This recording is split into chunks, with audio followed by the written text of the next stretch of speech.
আউযুবিল্লাহি মিনাশ শাইতানির রাজিম বিসমিল্লাহির রহমানির রহিম। হিজবুত তাওহীদ আন্দোলনের পক্ষ থেকে জানাই সবাইকে শুভেচ্ছা, স্বাগতম, অভিনন্দন। সালামু আলাইকুম ওয়া রাহমাতুল্লাহি ওয়া বারাকাতুহু। সম্মানিত ভাই ও বোনেরা, সাম্প্রতিক কয়েকটি ঘটনা নিয়ে আজকে হিজবুত তাওহীদের বক্তব্য কি আমি আপনাদের সামনে তুলে ধরছি। আপনারা যারা খোঁজখবর রাখেন আপনারা নিশ্চয়ই দেখতে পাচ্ছেন সারা বাংলাদেশে কিছুদিন আগে বুয়েটের স্টুডেন্ট আবরার হত্যাকাণ্ডের পর সবচাইতে আলোচিত বিষয় হচ্ছে ফেসবুকে নবী করিম সাল্লাল্লাহু আলাইহি সাল্লামকে গালাগালি করার প্রতিবাদে একটি বিক্ষোভ মিছিলের উপরে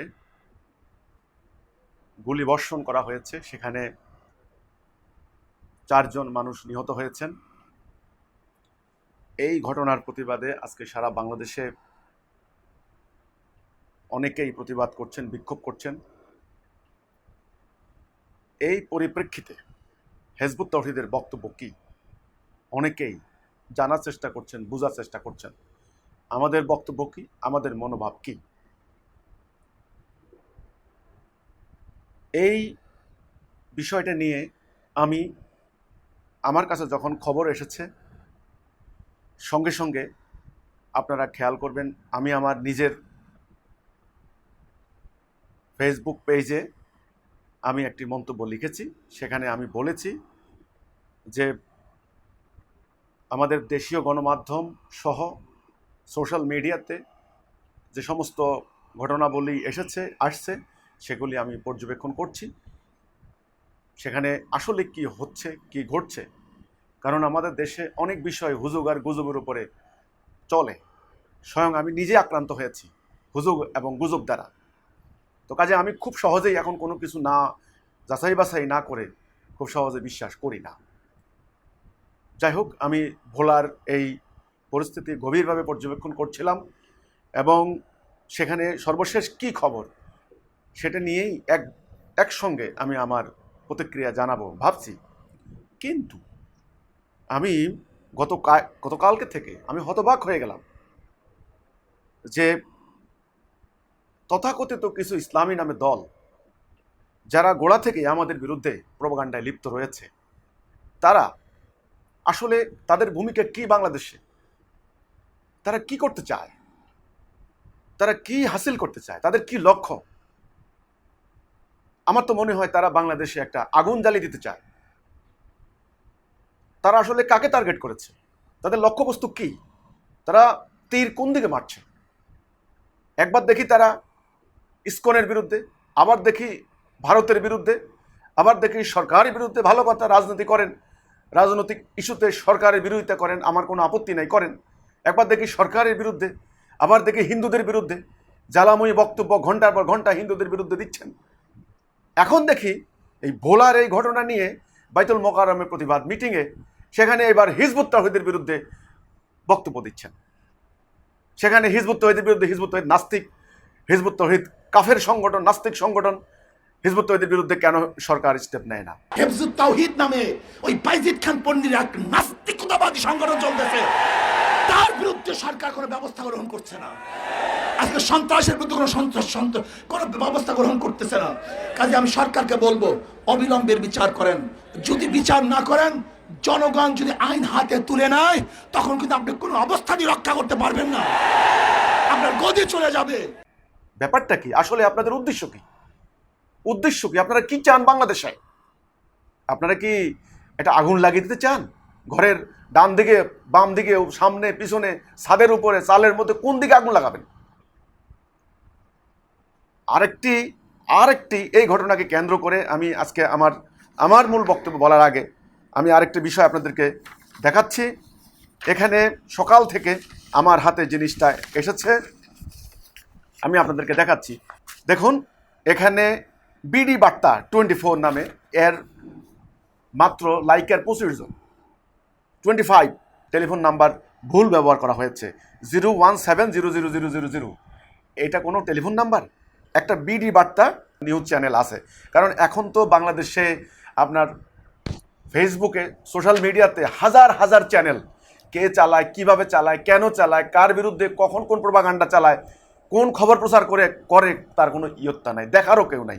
আমি ভোলার ব্যাপারে আমি বলেছি, আমি এখনও পর্যবেক্ষণ করছি, কারণ বিষয়টা নিয়ে সরকার, আমাদের দেশের মাননীয় প্রধানমন্ত্রী, তিনি সংঘর্ষ হওয়ার কিছুক্ষণের মধ্যে তিনি বক্তব্য দিয়েছেন যে ওই হিন্দু, ওই ছেলেটার ফেসবুক আইডি তার হ্যাক হয়ে গিয়েছে, হ্যাক করে আরেকজন মিথ্যা কথা প্রচার করেছে। এই কথাটা শোনার পরে আমি থামলাম, আমি চিন্তা করলাম ঘটনা কি, ভালো করে আদ্যপান্ত খবর নিতে হবে, তারপরে মন্তব্য করতে হবে।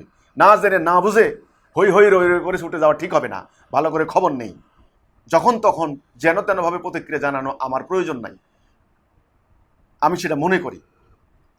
সেখানে আমি এখনো কোনো কথাই বলি নাই। সেখানে দেখুন আমার নামে একটা বিবৃতি লিখে দেওয়া হয়েছে, আমি নাকি এই বিবৃতি দিয়েছি। বিবৃতিতে আমি বলেছি নাকি ভোলায় নবীর ইজ্জত রক্ষা করার নামে মৌলবাদ গোষ্ঠী সন্ত্রাসী করেছে, তাই পুলিশ তাদেরকে উচিত জবাব দিয়েছে। সেলিম এইটাকে শেয়ার করেছে গাজীপুরে মুফতি রেজওয়ান রফিকি নামে এক লোক, যে লোক আমার বিরোধিতা করে। ওই লোকটাকে কিছুদিন আগে ডিবি ধরে নিয়ে গিয়েছিল, কী জন্যে ধরে নিয়ে গিয়েছিল সেটা তারা জানে, আমি একটু পরে সে বিষয়টি বলবো। আমি অন্য প্রসঙ্গে বলছি যে সেখানে আরেকটা বাংলাদেশ জাতীয়তাবাদী ছাত্র দল নামে একটা ফেসবুক আইডি খোলা হয়েছে, ভোলায় নবীর ইজ্জত রক্ষা করার নামে মৌলবাদ গোষ্ঠী সন্ত্রাসী করেছে, তাই পুলিশ তাদেরকে উচিত জবাব দিয়েছে। হিজবুত তৌহিদের কুত্তা সেলিম আমার নামে বলা হয়েছে, আমি নাকি এই বিবৃতি দিয়েছি।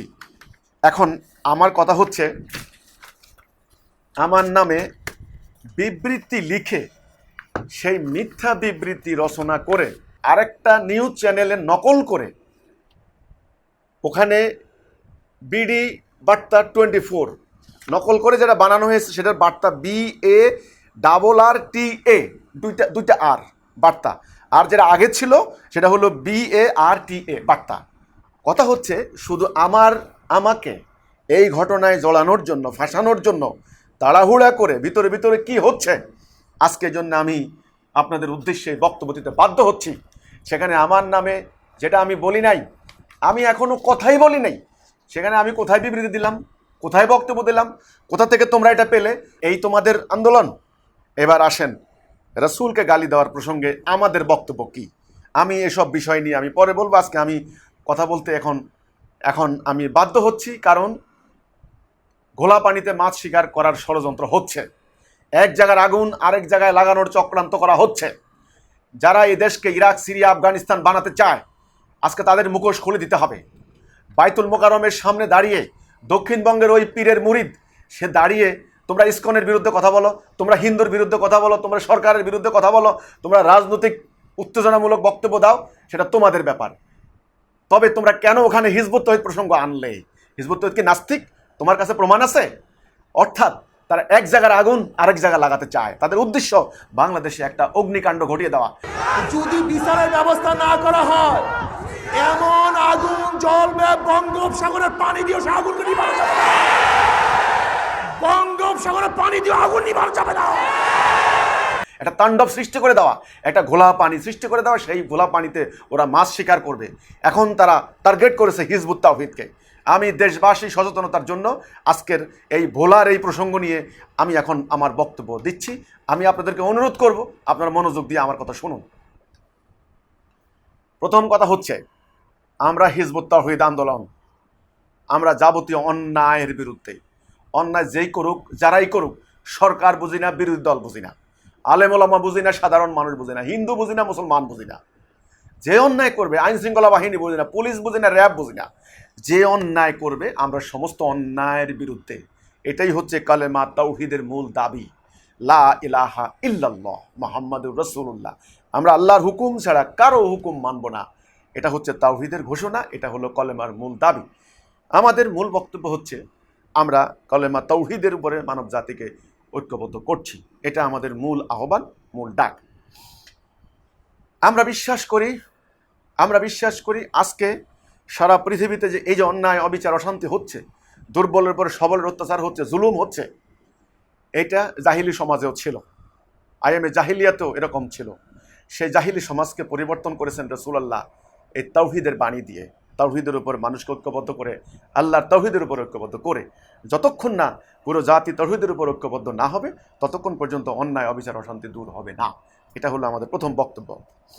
আমাদের পরবর্তী কথা হচ্ছে এই, নবী করিম সাল্লাল্লাহু আলাইহি সাল্লামকে গালি যারা দিচ্ছে তাদের ব্যাপারে আমাদের কি প্রতিবাদ, আমাদের কি কথা।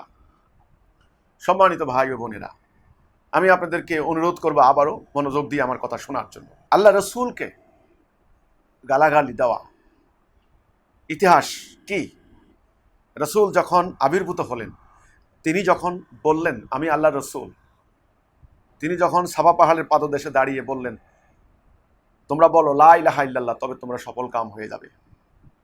তিনি আরবের ওই ধর্ম ব্যবসায়ীদের বিরুদ্ধে তিনি যখন দাঁড়িয়ে কথা বললেন, ওই ধান্দাবাজ রাজনীতিকদের বিরুদ্ধে তখন দাঁড়িয়ে কথা বললেন, সমাজে বিরাজিত অন্যায় অবিচার জুলুম শিরক কুফর ইত্যাদির বিরুদ্ধে, গায়রুল্লাহর বিরুদ্ধে তিনি যখন কথা বললেন, তখন তাকে গালাগালি দেওয়া হয়েছিল। পাগল, গণক, কবি, জাদুকর, জিনভূতে আসরগ্রস্ত ইত্যাদি বলা হয়েছিল। এই গালিগুলি, এই অপবাদগুলি সভ্য উল্লেখ করার মতো। এই জন্য আল্লাহ রব্বুল আলামিন কোরআনে উল্লেখ করেছেন যে তোমরা তাদের উপাস্যদেরকে অশ্লীল গালাগালি করো না, তারাও তোমাদের প্রভুকে গালি দিবে।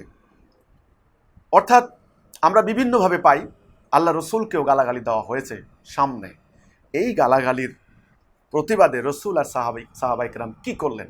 কারণ আমরা যারা আল্লাহ রসুলকে বিশ্বাস করি, আমরা যারা কেতাবকে বিশ্বাস করি, আমরা যারা আল্লাহকে বিশ্বাস করি, আল্লাহ দিন প্রতিষ্ঠা করতে চাই, আমাদেরকে অবশ্যই মনে রাখতে হবে আল্লাহ দেওয়া নীতি এবং রসুল পাক সাল্লাল্লাহু আলাইহি সাল্লামের কর্মনীতি, কর্মপন্থা।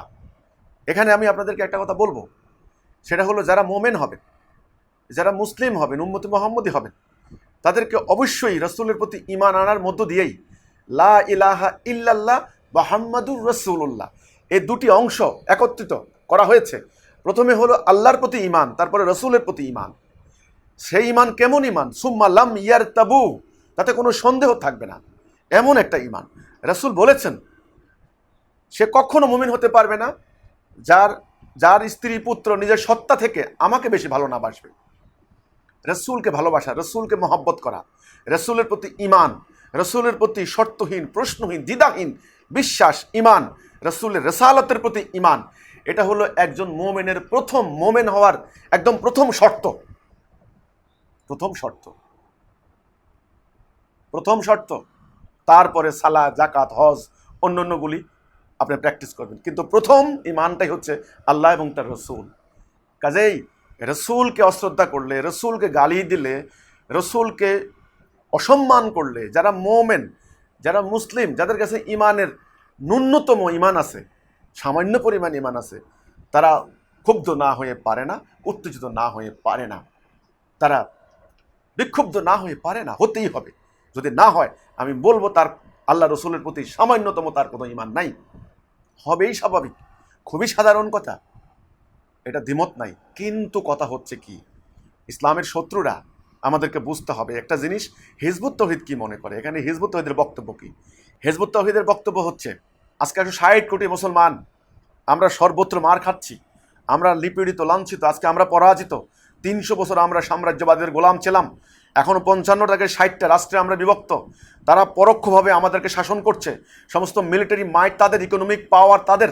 আজকে দুনিয়া, ইরাক, আফগানিস্তান, সিরিয়া একে একে ধ্বংস করে দিল, আমরা কিছু করতে পারি নাই। কাজেই এখন আমাদেরকে অত্যন্ত ঠান্ডা মস্তিষ্কে, অত্যন্ত সুপরিকল্পিতভাবে আমাদেরকে সিদ্ধান্ত নিতে হবে। হিজবুত তৌহিদের বক্তব্য হচ্ছে এই ক্ষেত্রে যারা আল্লাহ রসুলের শত্রু, যারা ইসলাম চায় না, যারা ইসলামের উত্থান চায় না, যারা ইসলামের কল্যাণ চায় না, তাদের মোকাবেলায় আমাদের কি করণীয়, আমাদের কর্মপন্থা কি, আমাদের নীতিমালা কি, আমরা কোন নীতি অবলম্বন করব, যেটা এই নীতি অবলম্বন করলে আমাদের এই সমস্যাটা স্থায়ীভাবে সমাধান হবে, সেটা কি? হিজবুত তৌহিদ সেই নীতিতে বিশ্বাস করে। হিজবুত তৌহিদ অনর্থক, অহেতুক, বিশৃঙ্খল কোনো কর্মকাণ্ডে বিশ্বাস করে না, কোনো হুজুগ আর গুজব তো প্রশ্নই আসে না। হিজবুত তৌহিদ নীতিগতভাবে সেগুলি পরিহার করে চলে। হিজবুত তৌহিদের বক্তব্য কি এখানে? আমাদের বক্তব্য হচ্ছে এই, নবী করিম সাল্লাল্লাহু আলাইহি সাল্লাম হচ্ছেন আমাদের উত্তম আদর্শ, উসওয়াতুন হাসানা। উনার এভরি ফুট স্টেপ আমরা ফলো করব। তিনি কি করেছেন এই ক্ষেত্রে, তিনি কি করেছেন? মক্কার ওই আবু জেহেলরা, সাইবারা, উদ্বারা, আবু সুফিয়ানরা, তাদের ষড়যন্ত্রে রসুলুল্লাহর গালি দেওয়া হয়েছে। শুধু গালি নয়, হত্যা করার জন্য আয়োজন করা হয়েছে, উটের নাড়ি ভুড়ি চাপিয়ে দেওয়া হয়েছে, পথে কাটা বিছানো হয়েছে, ষড়যন্ত্রের পর ষড়যন্ত্র করা হয়েছে। এই ক্ষেত্রে রসুলের সাহাবা একরাম কি করলেন? ওনারা কি রসুলকে কেন গালি দিল? ওনারা কি ব্যানার লিখে উত্তেজিত হয়ে আবু জেহেলের বাড়িতে পাথর মারা শুরু করেছেন, হামলা করেছেন? আমার প্রশ্ন এখানে, হামলা করেছেন? করেননি। কারণ ওনারা বুঝেছেন যে এটা অনর্থক প্রচেষ্টা, এই প্রচেষ্টা কোনো লাভ হবে না, এতে আবু জেহেলের কোনো ক্ষতি হবে না, আবু লাহাবের কোনো ক্ষতি হবে না, ইসলামের কোনো উপকার হবে না, এটা কোনো স্থায়ী সমাধান নয়। ওনারা কি করেছেন? প্রথমত ওই সমস্ত অপবাদকে, গালিকে, অশ্লীল অশ্রাব্য ভাষায় গালি, নির্যাতন, নিপীড়নকে সবর সবর সবর মুখ বুঝে সহ্য করেছেন। তারপরে কি করেছেন? তার সমুচিত জবাব দিয়েছেন। আল্লাহ রাব্বুল আলামিন আয়াত নাজিল করেছেন, ভদ্রভাবে, সভ্যভাবে সেটার অসারতা প্রমাণ করেছেন, জবাব দিয়েছেন যৌক্তিকভাবে। যৌক্তিকভাবে প্রমাণ, তথ্য উপাত্ত তুলে ধরে তারা প্রমাণ দিয়েছেন, জবাব দিয়েছেন। তারপরে কি করেছেন? এটাই হলো মুখ্য। সেটা হলো এই তাওহীদের উপরে, আল্লাহ সবরেন্টির উপরে, উলুহিয়াতের উপরে পুরো আরব সমাজকে তারা ঐক্যবদ্ধ করার জন্য প্রাণান্তকর সংগ্রাম চালিয়েছেন। কারণ রসুল আর সাহাবায়ে কেরাম জানতেন যে যদি আল্লাহর তাওহীদ প্রতিষ্ঠা হয়, যদি সত্যনিষ্ঠ মানুষগুলি আল্লাহ রসুলকে নেতা হিসেবে মেনে নেয়, আল্লাহ সবরেন্টিকে মেনে নেয়, তবে এই গালি, অন্যায়, অবিচার, অত্যাচার কিছুই থাকবে না। যেই কোনো মানুষকে গালি দেওয়াই অন্যায়, অন্যায়ভাবে গালি দেওয়া অন্যায়। একজনের বাবাকে গালি, তাকে গালি দেওয়া অন্যায়। কাজেই এই অন্যায়, কোনো অন্যায় থাকবে না। এই জন্য ওনারা পলিসি করেছেন একটা, প্রথম কথা সেগুলি আল্লাহ কোরআনে বলেছেন, সে আপনারা হে রাসূল তাদেরকে আমি পর্যবেক্ষণ করছি, তাদেরকে পরিহার করুন, অ্যাভয়েড করুন, আল্লাহর হুকুমের অপেক্ষা করুন এবং হক আদায় করে জিহাদ করুন, মোমেনদেরকে সংগ্রামে উদ্বুদ্ধ করুন। তাহলে নীতিমালা কি? আমাদের নীতিমালা কি? আমাদের নীতিমালা হচ্ছে ইসলামের শত্রুরা তারা চায় না ইসলামের উত্থান হোক, আল্লাহ রসুলের বিজয় হোক, মুসলমানদের সমৃদ্ধ হোক, মুসলমানরা সমৃদ্ধ হোক, তারা তাদের সমৃদ্ধি আসুক, তারা চাইবে না। স্বাভাবিক কথা, তারা চাইবে দাঙ্গা, তারা চাইবে হাঙ্গামা, তারা চাইবে যুদ্ধ লাগিয়ে দিতে। আমরা যেন দাঁড়াতে না পারি, দেখুন আজকে এখানে অন্য একটা কথা বলতে হয়, সেটা হলো এই আমেরিকা যান, ইউরোপে যান, অস্ট্রেলিয়া যান, কানাডা যান, ওই সমস্ত দেশগুলিতে ওদের ওখানে কোনো কোনো সমস্যা নাই, কোনো দাঙ্গা নাই, কোনো যুদ্ধ নাই। তারা যুদ্ধ লাগিয়ে দিয়েছে মুসলিম সংখ্যাগরিষ্ঠ দেশগুলির মধ্যে। এখানে কিন্তু তারা যুদ্ধ লাগিয়ে দেয়। কারণ যে কোনো জাতি উন্নতি প্রগতির শীর্ষে আহরণ করতে হলে তাকে অবশ্যই তার রাজনৈতিক, অর্থনৈতিক, সামাজিক স্থিতিশীলতা লাগে।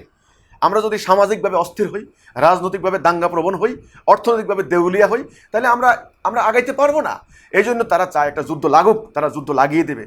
তাদের ইকোনমি ওয়ার ইকোনমি, এটা আপনারা জানেন, ওয়ার ইকোনমি। আমাদের যেমন পাট হয়, ধান হয়, আমাদের হলো কৃষি অর্থনীতি, তাদের হচ্ছে যুদ্ধ অর্থনীতি। যুদ্ধ দরকার, নতুন নতুন যুদ্ধক্ষেত্র লাগবে। তারা বোমা বিক্রি করবে, বুলেট বিক্রি করবে, জঙ্গি বিমান বিক্রি করবে, মিসাইল বিক্রি করবে, সামরিক বিশেষজ্ঞ পাঠাবে, তারা এত কিছু করবে। আমরা কিনবো, মানুষ মরবে, আমরা মরবো, আমরা মারবো, তাদের ইকোনমি ধাই ধাই করে উঠবে, তারা দুনিয়াতে আবার প্রভুত্ব বিস্তার করবে। এই জন্য তারা আমাদেরকে স্থির হতে দেবে না। ইসলামের শত্রুরা যারা আমাদের উন্নতি চায় না, প্রগতি চায় না, হিজবুত তৌহিদের নীতি হচ্ছে এখানে এটা, যে তাহলে এক্ষেত্রে কি করণীয়? এক্ষেত্রে করণীয় হচ্ছে অত্যন্ত ঠান্ডা মাথায় এই সমস্ত গালাগালি যারা দিচ্ছে তাদেরকে যৌক্তিক জবাব দেওয়া। প্রথমে অ্যাভয়েড করা। কারণ রাসূলুল্লাহর সময়ে কিন্তু গালি দেওয়া হয়েছে, কম গালি দেওয়া হয় নাই। এই গালির আজকে এ পর্যন্ত এখানে আসে নাই। যখন ক্রুসেড হয়েছে তখন ইউরোপের সমস্ত খ্রিস্টানরা ঐক্যবদ্ধ হয়েছিল মুসলমানদেরকে নিচ্ছিন্ন করে দেওয়ার জন্য। হাজার হাজার বই লেখা হয়েছে, তাদের সৈন্যদেরকে, ক্রুসেডারদেরকে উদ্বুদ্ধ করা হয়েছে মুসলমানদের নবীর বিরুদ্ধে, ওনার পবিত্র স্ত্রীগণের বিরুদ্ধে, ওনার ফ্যামিলির বিরুদ্ধে অশ্লীল অশ্রাব্য ভাষায় নতুন নতুন কাহিনী রচনা করে মুসলিম সৈন্যদের ভিতরে ঢুকিয়ে দিয়েছে, যেন শ্রদ্ধা কমে যায়, যেন তারা সম্মান না করে রসুলকে, ইসলামের জন্য জীবন না দেয়। সেই ধারাবাহিকতায় পরবর্তীতে যখন আমরা ইউরোপিয়ানদের গোলাম হলাম, সেই শিক্ষা ব্যবস্থার মধ্য দিয়ে সেটা ঢুকিয়ে দিয়েছে। কাজেই যারা ইসলাম চায় না তারা অশ্লীল অশ্রাব্য ভাষার কথা বলবে। এই ক্ষেত্রে আমাদের যে কথাটা, সেটা হলো প্রথম কথা হচ্ছে অ্যাভয়েড করা। অ্যাভয়েড করে কিন্তু বসে থাকলে হবে না, দ্বিতীয় কর্তব্য হবে যৌক্তিক জবাব দেওয়া। যৌক্তিক জবাব দিতে থাকবেন।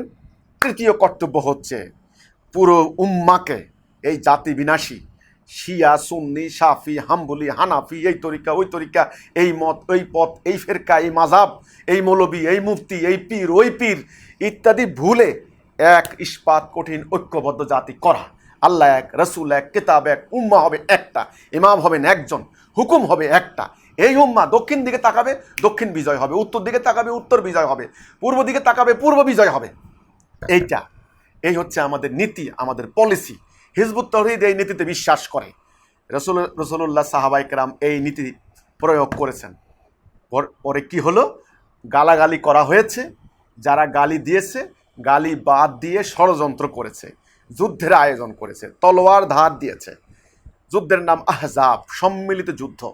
সেই যুদ্ধে রসুল আর সত্যনিষ্ঠ সাহাবায়ে কেরামদের, মোমেনদের সম্মিলিত প্রতিরোধের মুখে দুনিয়া থেকে নিশ্চিহ্ন হয়ে গেছে শিরিক, কুফর, জাহিলিয়াত, দালালাহ, জাহিলিয়াত, গয়রুল্লাহ, সব শেষ হয়ে গিয়েছে। এই হচ্ছে নীতি। তাহলে কাজেই ওই গালাগালির জবাবে রসুল আর রসুলের সাহাবীর মদিনার লোকজন নিয়ে হই হই করে এক জায়গায় গিয়ে বিক্ষোভ করেননি, কেউ দেখাতে পারবেন না। ওনারা সুপরিকল্পিত, সুচিন্তিত ওনারা পরিকল্পনা গ্রহণ করেছেন। সেই পরিকল্পনার জন্য লাগবে 5 দফা। ঐক্যবদ্ধ হতে হবে, একজনকে নেতা মানতে হবে, ডিসিপ্লিন শিক্ষা দিতে হবে, একজন এক এক দিকে কার হুকুম কে মানে, এটা হলে চলবে না। একজন নেতার আদেশ মানতে হবে, সেই নেতা কান কাটা হোক, নিগ্র হোক, কিছু দাস হোক, তার হুকুম মানতে হবে। তারপরে হিজরত করতে হবে, তারপর জানমাল দিয়ে জিহাদ করতে হবে। সেটা কোন জেহাদ? সন্ত্রাস নয়। জেহাদের লক্ষ্য হবে শুধু আল্লাহর। আর যারা জেহাদ করবেন, মুজাহিদ, তারা সুপরিকল্পিত, সুচিন্তিত কাজ করবে। তারা না জেনে না বুঝে কোনো কাজ করবে না, হই হই রই রই করে একদিকে ছুটে যাবে না। এটা আল্লাহর নীতি। যেই সম্পর্কে তোমার কোনো জ্ঞান নাই, তুমি এর অনুসরণ করো না। আগে জানবে, বুঝবে, তাকে জ্ঞান দেওয়া হয়েছে, তাকে কান দেওয়া হয়েছে, চোখ দেওয়া হয়েছে, দেখবে, কান দিয়ে শুনবে, হৃদয় দিয়ে উপলব্ধি করবে, তারপরে তার নেতার হুকুমে সে ঠিক সে কাজটুকুই করবে যেটা তার প্রতি আদেশ করা হবে। এখন কি হচ্ছে আমাদের বক্তব্য হচ্ছে এখানে, এখন কি হচ্ছে? এখন ফেসবুকে কয়েকদিন পর পর দেখি রসুলুল্লাহকে গালি দেওয়ার, রসুলকে অসম্মান করার প্রতিবাদ। আজকে যারা আমাকে বলছেন যে হিজবুত তাওহীদের ইমামের কোনো কথা শুনি না কেন, আমি নিজে আজকে আমার জীবনের অভিজ্ঞতা থেকে কথা বলবো। আমার জীবনের অভিজ্ঞতা থেকে আমি কথা বলবো আজকে। এটা আমার জীবনের অভিজ্ঞতা। যদি আমার কোনো কিশোর বয়সের কোনো বন্ধু, আমার কলেজ লাইফের কোনো, বিশ্ববিদ্যালয় লাইফের কোনো, আমার স্কুল লাইফের কোনো বন্ধু আমার এই বক্তব্য শুনে থাকেন, যদি আমি মিথ্যা বলি, তখন বলতে পারবেন যে তুমি বানিয়ে বানিয়ে কথা বলছো। প্রতিবাদ আজকে নয়, নতুন নয়। রসুলকে গালি দেওয়ার ইতিহাস এখানে এই পর্যন্ত এমনি এমনি আসে নাই। আমি তখন স্কুলে পড়ি, আমার জীবনী থেকে বলি তাহলে আপনাদের বুঝতে সুবিধা হবে। আমি তখন স্কুলে পড়ি, সম্ভবত 9ম শ্রেণী কি 10ম শ্রেণী, কিশোর বয়স। হঠাৎ করে খবর পেলাম, কার মাধ্যমে যেন, তখন তো আর সোশ্যাল মিডিয়া ছিল না, কার মাধ্যমে খবর পেলাম যে সলমান রুশদি নামক এক শয়তান রসুলকে গালাগালি করেছে, ইসলামকে অবমাননা করেছে, কোরআনকে অবমাননা করেছে। সে একটা বই লিখেছে, দ্য স্যাটানিক ভার্সেস। বাস, এখন প্রতিবাদ করতে। এটা শুনে রসুলকে গালাগালি দিয়েছে, নাউযুবিল্লাহি মিন যালিক, আউযুবিল্লাহি মিনাশ শাইতানির রাজিম, আস্তাগফিরুল্লাহ, আস্তাগফিরুল্লাহ, কতবার আস্তাগফিরুল্লাহ পড়েছি। কোমল তখন অন্যরকম। বাসায় গেলাম, মুরব্বী যারা ছিলেন, চাচি, দাদি, মা, খালা, সবাইকে বললাম যে এই অবস্থা শুনলাম, সলমান রুশদি নামক এক শয়তান বেরিয়েছে, সে রসুলকে গালাগালি করেছে। সঙ্গে সঙ্গে বাড়ির মুরব্বীরাও, যারা লেখাপড়া জানতেন না, মুরব্বীরা, নাউযুবিল্লাহ, নাউযুবিল্লাহ, আস্তাগফিরুল্লাহ, আল্লাহর আযাব বোধহয় নাজিল হয়ে যাবে, কিয়ামতের আলামত, কিয়ামত বোধহয় শুরু হয়ে যাবে, রসুলকে গালি দিয়েছে, কোন শয়তান এটা, কোন শয়তান? দেখুন সেন্টিমেন্টটা কি, সেন্টিমেন্টটা কি। আমার আবারও কথা হচ্ছে, এটা নামাজ পড়ে না ঠিক মতে, রোজা করে না ঠিক মতে, হজ করে না ঠিক মতে, কিন্তু রসুলকে গালি দিবে, সঙ্গে সঙ্গে এটা সহ্য করবে না, দরকার হলে মরে যাবে। কোরআনকে গালি দিবে। বহু মানুষ আছে আমি দেখেছি, কোরআন শরীফ পড়তে পারে না, কিন্তু গেলাপ দিয়ে মুড়িয়ে সুন্দর করে চুমা খায়, রেখে দেয়, সওয়াব হবে। আল্লাহর কেতাব হাত থেকে ভুলে পড়ে গেছে কেতাব, সেই কেতাব দিয়ে 2.5 কেজি চাল কাপ্পারা দেওয়া হয়েছে, যে কত কাকুতি মিনতি, আল্লাহ ক্ষমা করে দাও, আল্লাহ কোরআন শরীফটা হাত থেকে পড়ে গেল। এই অনুভূতি, সেখানে রসুলকে গালি দিলে মাথা ঠিক থাকবে না। আমার কৈশোর বয়সের অভিজ্ঞতা, মাথা গরম হয়ে গেল, কি করি, কিভাবে প্রতিবাদ হবে। তখন এক বড় ভাই বলল আগামীকালকে। কোন বড় ভাই সেটা পরে বুঝলাম, এই বড় ভাই কারা, এরা যে রাজনীতি করে, এদের যে আরো আলাদা স্বার্থ আছে, তখন আমি সেটা বুঝি নাই। বড় ভাই এসে বলল আগামীকাল আরো বড় বাজারে বিক্ষোভ হবে। আমরা স্কুলের ছেলেরা, কিসের স্কুল, আমরা বিক্ষোভ মিছিল করতে গেলাম, হরতাল অবরোধ শুরু হয়ে গেল। একটা সাইকেল পর্যন্ত বের হতে পারে না। কত সাইকেলওয়ালা, কত রিক্সাওয়ালা যে থাপ্পড় চড় খেয়েছে তার কোনো ইয়ত্তা নেই। বিক্ষোভ করলাম, হরতাল করলাম, অবরোধ করলাম, কিন্তু সালমান রুশদির কি হলো? যারা সালমান রুশদিকে দিয়ে বই লিখিয়েছে তাদের কি হলো আমি জানতে চাই। ফলাফল কি, রেজাল্ট কি? বই লেখার পরেই কিন্তু ইরাক, সিরিয়া, আফগানিস্তান ধ্বংস হয়েছে। ফলাফল হয় নাই, বুঝি নাই। গেলাম কলেজে উঠলাম 91 কি 92, 90 বা এরকম টাইম। কলেজে উঠলাম, সংবাদ আসলো যে দাউদ হায়দার অথবা তসলিমা নাসরিন নামক আরও কে যেন রসুলকে গালাগালি করেছেন। এই আলেম ওলামারা পাড়ায় পাড়ায় ওয়াজ করছেন, ভয়াবহ ওয়াজে নারে তাকবীর, আল্লাহু আকবার, উত্তেজিত হয়ে যাচ্ছে মানুষ। এখন এই সমস্ত নবী প্রেমিকরা ঐক্যবদ্ধ হচ্ছেন, তসলিমা নাসরিনের 12টা বেজে যাবে, দাউদ হায়দারের জীবন শেষ। হরতাল ডাক দিল, বড় ভাইরা সমাবেশ করতে লাগলেন। গেলাম শহরের মধ্যে মিছিল নিয়ে, মিছিলের মধ্যে কে বা কার একটা ঢিল মারলো। কোন দোকানদার পেটের জ্বালায় দোকান খুললো নাকি, দোকান কেন খুললো, এত বড় আমাদের ইমানি দায়িত্ব, তসলিমা নাসরিনের বিরুদ্ধে আমরা হরতাল করতে নামলাম, এটা একটা ইমানি দায়িত্ব, রসুলরে গালি দিয়েছে, আর ওই বেটা দোকানদার দোকান খুলছে। কিন্তু তখন তো আর ওই মাথায় এটা কাজ করে নাই দোকানদারকে জিজ্ঞাসা করব যে তুমি কেন দোকান খুললে, তুমি কি এই প্রতিবাদের সঙ্গে এক আসো কিনা, বা তুমি কি হিন্দু না মুসলমান না খ্রিস্টান, আসলে কি জিজ্ঞাসা করবে কে জিজ্ঞাসা করাবে। উত্তেজিত চতুর্দিকে, কি দোকান খুললা কেন তুমি? তার দোকানে শাটার ভাঙা হলো, তারও কিছু লোক হামলা করলো, শুরু হয়ে গেল সংঘর্ষ, ভয়াবহ সংঘর্ষ। কি আর বলবো, আর ওই তসলিমা নাসরিনের ওই প্রতিবাদে, ওই রসুলকে গালি দিয়েছে ওই প্রতিবাদে। আজকে যারা আমাকে বলছেন যে কিছু বলেন না কেন, হিজবুত তৌহিদের ইমাম কিছু বলেন না কেন, আপনাদের অনেকের তখন জন্ম হয় নাই। আমি এটা গল্প বলছি না, বড়াই করে কথা বলছি না, অনেকের জন্ম হয় নাই। রসুলকে গালি দিল কেন, সেটার জন্য যে বিক্ষোভ, যে প্রতিবাদ, যে মার আমি খেয়েছি, কত পাথর আমি খেয়েছি, কত গালি আমি খেয়েছি, কত পুলিশের বাড়ি আমি খেয়েছি, আপনাদের তখনও জন্ম হয় নাই। আমি পরিষ্কার করে বলছি, জন্ম হয় না তখন আপনাদের অনেকের। গিয়েছি, সংঘর্ষ শুরু হয়ে গেল শহরের মধ্যে, ভয়াবহ সংঘর্ষ। আমার সঙ্গে মাদ্রাসা ছাত্র ছিলেন প্রায় 200-250, সবাই পালিয়ে গেলেন। আর কলেজের আমার বন্ধুরা ছিল 20-25 জন, পটাপট 10-15 জন বন্ধু পড়ে গেলেন, মাথায় ইটের আঘাত, লাঠির আঘাত ইত্যাদি পড়ে গেলেন। আমিও বিভিন্ন জায়গায় আঘাত পেয়েছি। তারপরে যাই হোক, পুলিশ মধ্যখানে এসেছে, টিয়ার শেল নিক্ষেপ করেছে, লাঠিচার্জ করেছে ইত্যাদি, ফাঁকা গুলি করেছে। আমরা সব ছত্রভঙ্গ হয়ে চলে গেলাম। বিকেলবেলায় হাসপাতালে বন্ধুদেরকে দেখতে গেলাম, পুরো হাসপাতাল মানুষের কান্না, চিৎকার। আমার মনে আছে সেই তসলিমা নাসরিনের বিরুদ্ধে রসুলকে কেন গালি দিল, এই বিক্ষোভ করতে গেছিলাম। সেদিনের হরতালে কত যে ভাঙচুর হয়েছে শহরে, কত দোকান ভাঙচুর হয়েছে, কত লুটপাট হয়েছে, তার কোনো ইয়ত্তা নাই। কে করেছে, কারা করেছে? আজকে আমার এই বক্তব্য যারা শুনছেন, সেদিনের বন্ধুরা, আশা করি কথাটা মনে আছে আপনাদের। বিকালবেলা হাসপাতালে গেলাম, দেখলাম হাসপাতালে আহত লোক ভর্তি, জায়গা নাই, বেডে কেউ, ফ্লোরে কেউ। একটু আগে যাদেরকে ইসলামের শত্রু বলে মারলাম, তারাও কান্না করছেন, আর তারা আমাদেরকে মারলো, তার আমরাও এক জায়গায়, শত্রু মিত্র এক জায়গায়। ওই একই ডাক্তার, একই নার্স, একই স্যালাইন দেখলাম, একই ব্যান্ডেজ, একই। তখন হঠাৎ করে আমার এই দৃশ্য দেখে আমার একটা মনের ভিতরে একটা নাড়া পড়ল। আল্লাহ রসুলকে গালি দিল, যাদেরকে মারলাম তারাও আজকে হাসপাতালে, এখানে আমাদের প্রক্রিয়া কি ঠিক আছে? তাহলে কি হলো, যারা গালি দিল তারা কোথায়? যাই হোক, ওইভাবে সময় গড়িয়ে গেল। পরবর্তীতে দেখলাম এটা নিয়ে বহু রাজনীতি হয়েছে, কারা সুবিধা নিয়েছে। কারণ বাংলাদেশে আমি দেখেছি রাজনৈতিক দল, হায় রে হায়, ইসলামপন্থী দল যা আছে, বামপন্থী দলের থেকে ইসলামপন্থী দল আরও বেশি। এক এক দলের এক এক সাইনবোর্ড, এক এক মার্কা, এক এক অফিস। যারা সেকুলার দল আছেন ক্ষমতায় যায় কখনো কখনো বিরোধী দলে থাকে, আবার তারা জোটবদ্ধ হয়। তাহলে ইসলামপন্থী দল তারা আছে ডজনে ডজনে, বামপন্থী দল তারা আছে ডজনে ডজনে, গন্ডায় গন্ডায়। আপনার সেকুলার দল তারা আছেন আবার ডজনে ডজনে। এখানে ইস্যু সৃষ্টি করা হয়, দরকার হচ্ছে ইস্যুকে কাজে লাগিয়ে ফায়দা হাসিল করা হয়। মরে মানুষ, মারে মানুষ। আচ্ছা, আমার এবার কথা, সেই তসলিমা নাসরিনের বিরুদ্ধে করলাম, আর আসলাম বিশ্ববিদ্যালয়, ভর্তি হলাম, আরও একটু দুনিয়া সম্পর্কে জানছি, খোঁজখবর নিলাম। তারপরে জনাব মোহাম্মদ বাইজিদ খান পন্নীর সংস্পর্শে যখন আসলাম, তখন উনার কথাগুলি যখন শুনলাম, তিনি তখন ব্রিটিশের সময়ের আন্দোলনের কথাগুলি তখন তিনি বললেন, মনোভাব বিনিময় করছিলাম। উনি ব্রিটিশ শাসন 1925 সালে ইমামুজ্জামানের জন্ম।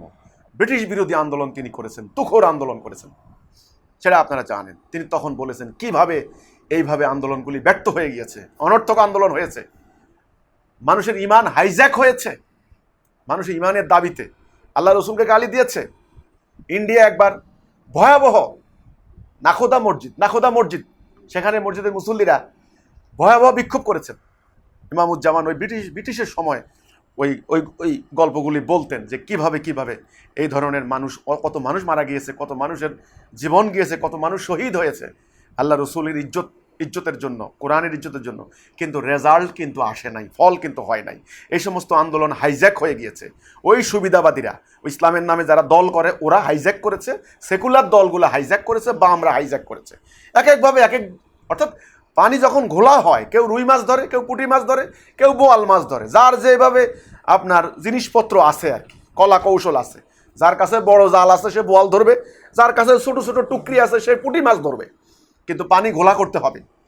এটা যে পানি ঘোলা করার জন্য ইবলিসের, শয়তানের একটা চক্রান্ত, ইমামুজ্জামানের সংস্পর্শে এসে বুঝলাম। ইমামুজ্জামান বুঝালেন, না, এই প্রক্রিয়া ভুল, এইভাবে করতে পারবে না, এইভাবে রসুলের ইজ্জত, কোরআনের ইজ্জত, মুসলমানদের ইজ্জত, নারীদের ইজ্জত সুরক্ষিত হবে না, প্রক্রিয়া ভুল, প্রসেস ভুল, দাঙ্গা হবে, তোমাদের পুলিশ মারবা। তিনি বললেন, তোমরা তোমাদের পুলিশে মারবা, তোমাদের পুলিশ তাদেরকে মারবে। এই যে ভোলায় কি হলো, ঠিক আছে, বিক্ষোভ করবে, স্বাভাবিক কথায়, রসুলকে গালি দেওয়া হয়েছে, আমিও বিক্ষুব্ধ হয়েছি, কিন্তু কি বলবো, কথাটা কি সত্য নাকি মিথ্যা, কথাটা কি ফেসবুকে, ওই লোকটা একটা ফেসবুকের কথার উপর বিশ্বাস করে কি করে প্রতিক্রিয়া জানাই? আমি তো এত পাগল না। কোরআনের নীতি আছে, আল্লাহ বললেন আগে জানো, বুঝো, কোনো ফাসেক কোনো সংবাদ নিয়ে আসলে তোমরা যাচাই বাছাই না করে তোমরা যাবে না, পরে অন্যদের ক্ষতি করে ফেলতে পারো, এটার জন্য তোমাদের পস্তানো লাগতে পারে। এই আয়াতটা শোনার পর, জানার পর, বুঝার পর, আর তাছাড়া সোশ্যাল মিডিয়ায় আমি 100% এটাকে বিশ্বাস করি না, যেখানে ফেক আইডি চলে, ভুয়া আইডি চলে, ওই আমেরিকা থেকে, ওই ইংল্যান্ড থেকে, অস্ট্রেলিয়া থেকে, ওই সিডনি থেকে, ওই দুবাই থেকে, ওই সমস্ত জায়গা থেকে বসে বসে বাংলাদেশকে একটা অস্থিতিশীল রাষ্ট্র, একটা সন্ত্রাসী রাষ্ট্র বানানোর জন্য চক্রান্ত হচ্ছে বহুদিন থেকে, সেটা আমি জানি। এই জন্য ফেসবুকের একটা মন্তব্য নিয়ে, একটা কথা নিয়ে আমি প্রতিক্রিয়া প্রকাশ করতে রাজি নই। আমি দেখছিলাম বিষয়টা কি, যেহেতু দেশে আইন আছে, আইন শৃঙ্খলা বাহিনী আছে, সরকার আছে, জিনিসটা দেখি, ব্যাপারটা খোঁজ খবর নেই। আর সব জায়গায় নাক গলাইতে হবে এমন তো কোনো মানে নাই, কারণ আমি তো নিশ্চুপ মানুষ না, আমি তো নিষ্প্রভ লোক না, আমি তো অন্তর্মুখী মানুষ না, আমি সংগ্রাম করছি মাঠে। আজকে যদি আমি কিছু না করতাম তাহলে একটা কথা ছিল, আমি তো অন্যায়ের বিরুদ্ধে লড়াই করছি, তাওহীদের উপরে ঐক্যবদ্ধ করছি। আমি বিশ্বাস করি তাওহীদের উপরে ঐক্যবদ্ধ হলে এই সমস্ত গালাগালি বন্ধ হয়ে যাবে ইনশাআল্লাহ, আমি বিশ্বাস করি। কাজেই একটা সঠিক প্রক্রিয়া নিয়ে আমি আগাচ্ছি। আর আমার অতীত অভিজ্ঞতা আছে, এই ধরনের বিক্ষোভ করে, এই ধরনের প্রতিবাদ করে মার খেয়েছি, হামলা হয়েছে, লুটপাট হয়েছে, কাজের কাজ কিন্তু কিছুই হয় নাই। এটা আমার জীবনের অভিজ্ঞতা থেকে আমি বলছি। তো এই জন্য এই ভোলার এই ঘটনাটা যখন ঘটলো, তখন সেটা পর্যবেক্ষণ করছিলাম, কারণ আমিও তো এই ব্যাপারে আক্রান্ত, আমি নিজেও তো আক্রান্ত। আমার বাড়িতে দেখুন, আমরা মসজিদ বানাচ্ছিলাম, সেখানে 5 ওয়াক্ত নামাজ হচ্ছিল, এই ধর্ম ব্যবসায়ী গোষ্ঠী প্রোপাগান্ডা চালিয়ে দিয়েছে কি, যে আমরা নাকি সেখানে গির্জা বানাচ্ছি, সেখানে নাকি গির্জা নির্মাণ হচ্ছে, গির্জা ভাঙো, খ্রিস্টান মারো, আমি নাকি খ্রিস্টান, আমি নাকি টাকার জন্য খ্রিস্টান হয়েছি। এরা এখানে 5 ওয়াক্ত নামাজ পড়ে, মসজিদ দিয়েছে, মাইকে আজান দেয় 5 টাইম, নামাজও পড়ে এখানে। তারা কিভাবে খ্রিস্টান হলো সেটা কোনো প্রকারে বোঝা যায় না। যে অবস্থা আছে আমরা যদিও কিছু বলি, তারা কি আকৃতি উঠেছে আমরা দেখেন না, কি মসজিদ উঠেছে না গির্জা উঠেছে, আকৃতিটা এখন দেখেন। না, এরা খ্রিস্টান না, এরা মুসলমান। এরা নামাজ পড়ে, 5 ওয়াক্ত নামাজ পড়ে, আমরা দেখতেছি। আমি আল্লাহরে হাজির নাজির জানি বলুম, এদের বেধর্মী বলতে এলাকার কোনো ব্যক্তি, নারী, পুরুষ, শিশু বলতে পারবে না।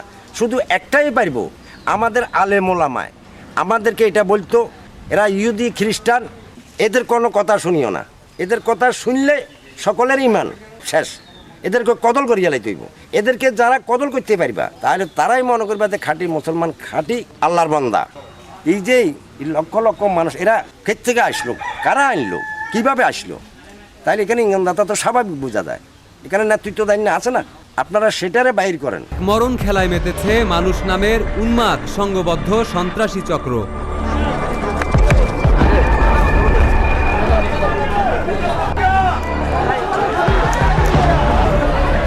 যে 110 জন লোককে আমরা একেবারে মৃত্যুর হাত থেকে রক্ষা করতে পারছি।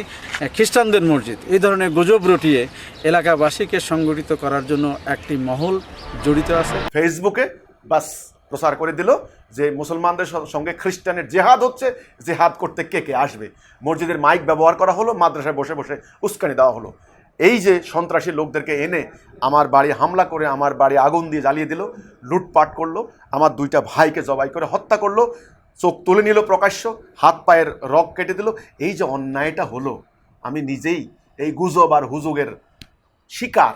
আমি নিজেই, আমি খ্রিস্টান, আমি জানতে চাই আমি খ্রিস্টান, আমি মোমেন, আমি আল্লাহ তৌহিদ নিয়ে দাঁড়িয়েছি, আমি ইসলাম নিয়ে দাঁড়িয়েছি। তোমার বক্তব্যের সঙ্গে আমার বক্তব্য মিলে না বলেই আমি খ্রিস্টান হয়ে যাই না। তোমার কুমণ্ডুকতার সঙ্গে, তোমার ধ্যান ধারণার সঙ্গে আমার ধ্যান ধারণা মিলে না বলেই, তোমার ব্যাখ্যার সঙ্গে আমার ব্যাখ্যা মিলবে না বলেই আমি নাস্তিক হয়ে গেলাম। আমাকে নাস্তিক ফতুয়া দিয়া এইবার আমার বাড়ি হামলা করলাম, আমার ভাইদেরকে জবাই করলাম, আজও সেই ঘটনার বিচার হয় নাই। আমার বাড়ি আগুন দিয়ে জ্বালাই দিলা, সমস্ত লুটপাট করে নিয়ে গেলা। কাজে আমি নিজেই আক্রান্ত, আমি নিজেই সাফারার। সেজন্য এখন কোনো ধরনের কোনো খবর শুনলে আমি আগে 10 বার চিন্তা করি এই খবরটা কোথা থেকে বলেছে, কে বলেছে। সোশ্যাল মিডিয়াতে যখন বলা হয়, সোশ্যাল মিডিয়া আমি 100% বিশ্বাস করি না। যেখানে ফেক আইডি চলে, ভুয়া আইডি চলে, সেখানে কিভাবে ফেক আইডির উপরে, ভুয়া আইডির উপরে অথবা সোশ্যাল মিডিয়ার একটা কথার উপরে বিশ্বাস করে এত বড় একটা ঘটনা ঘটে গেল।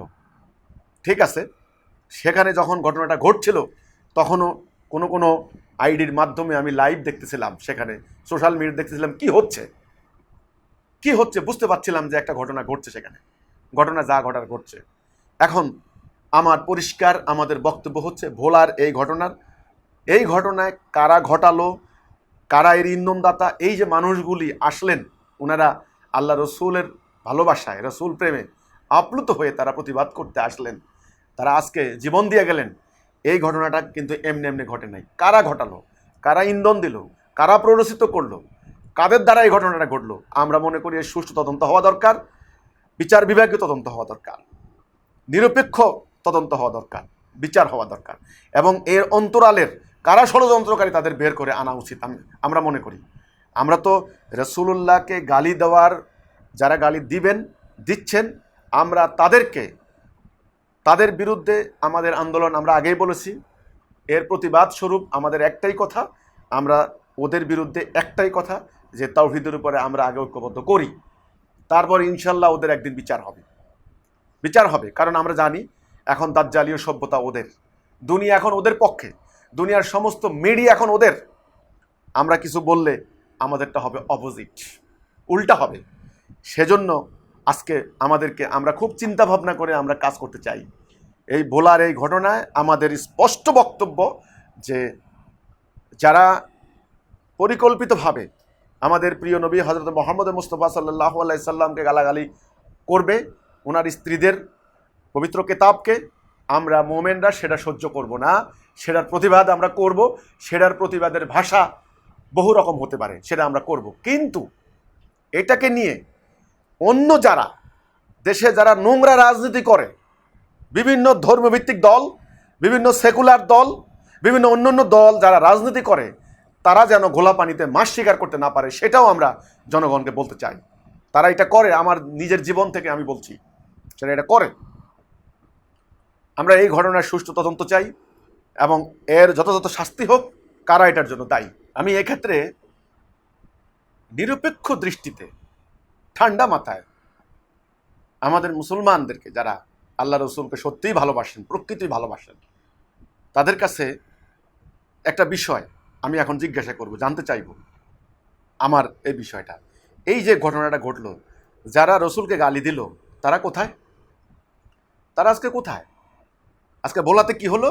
সেই মাদ্রাসা মাঠে, সেই রাস্তাঘাটে, সেই জায়গাটায় কি হলো আজকে?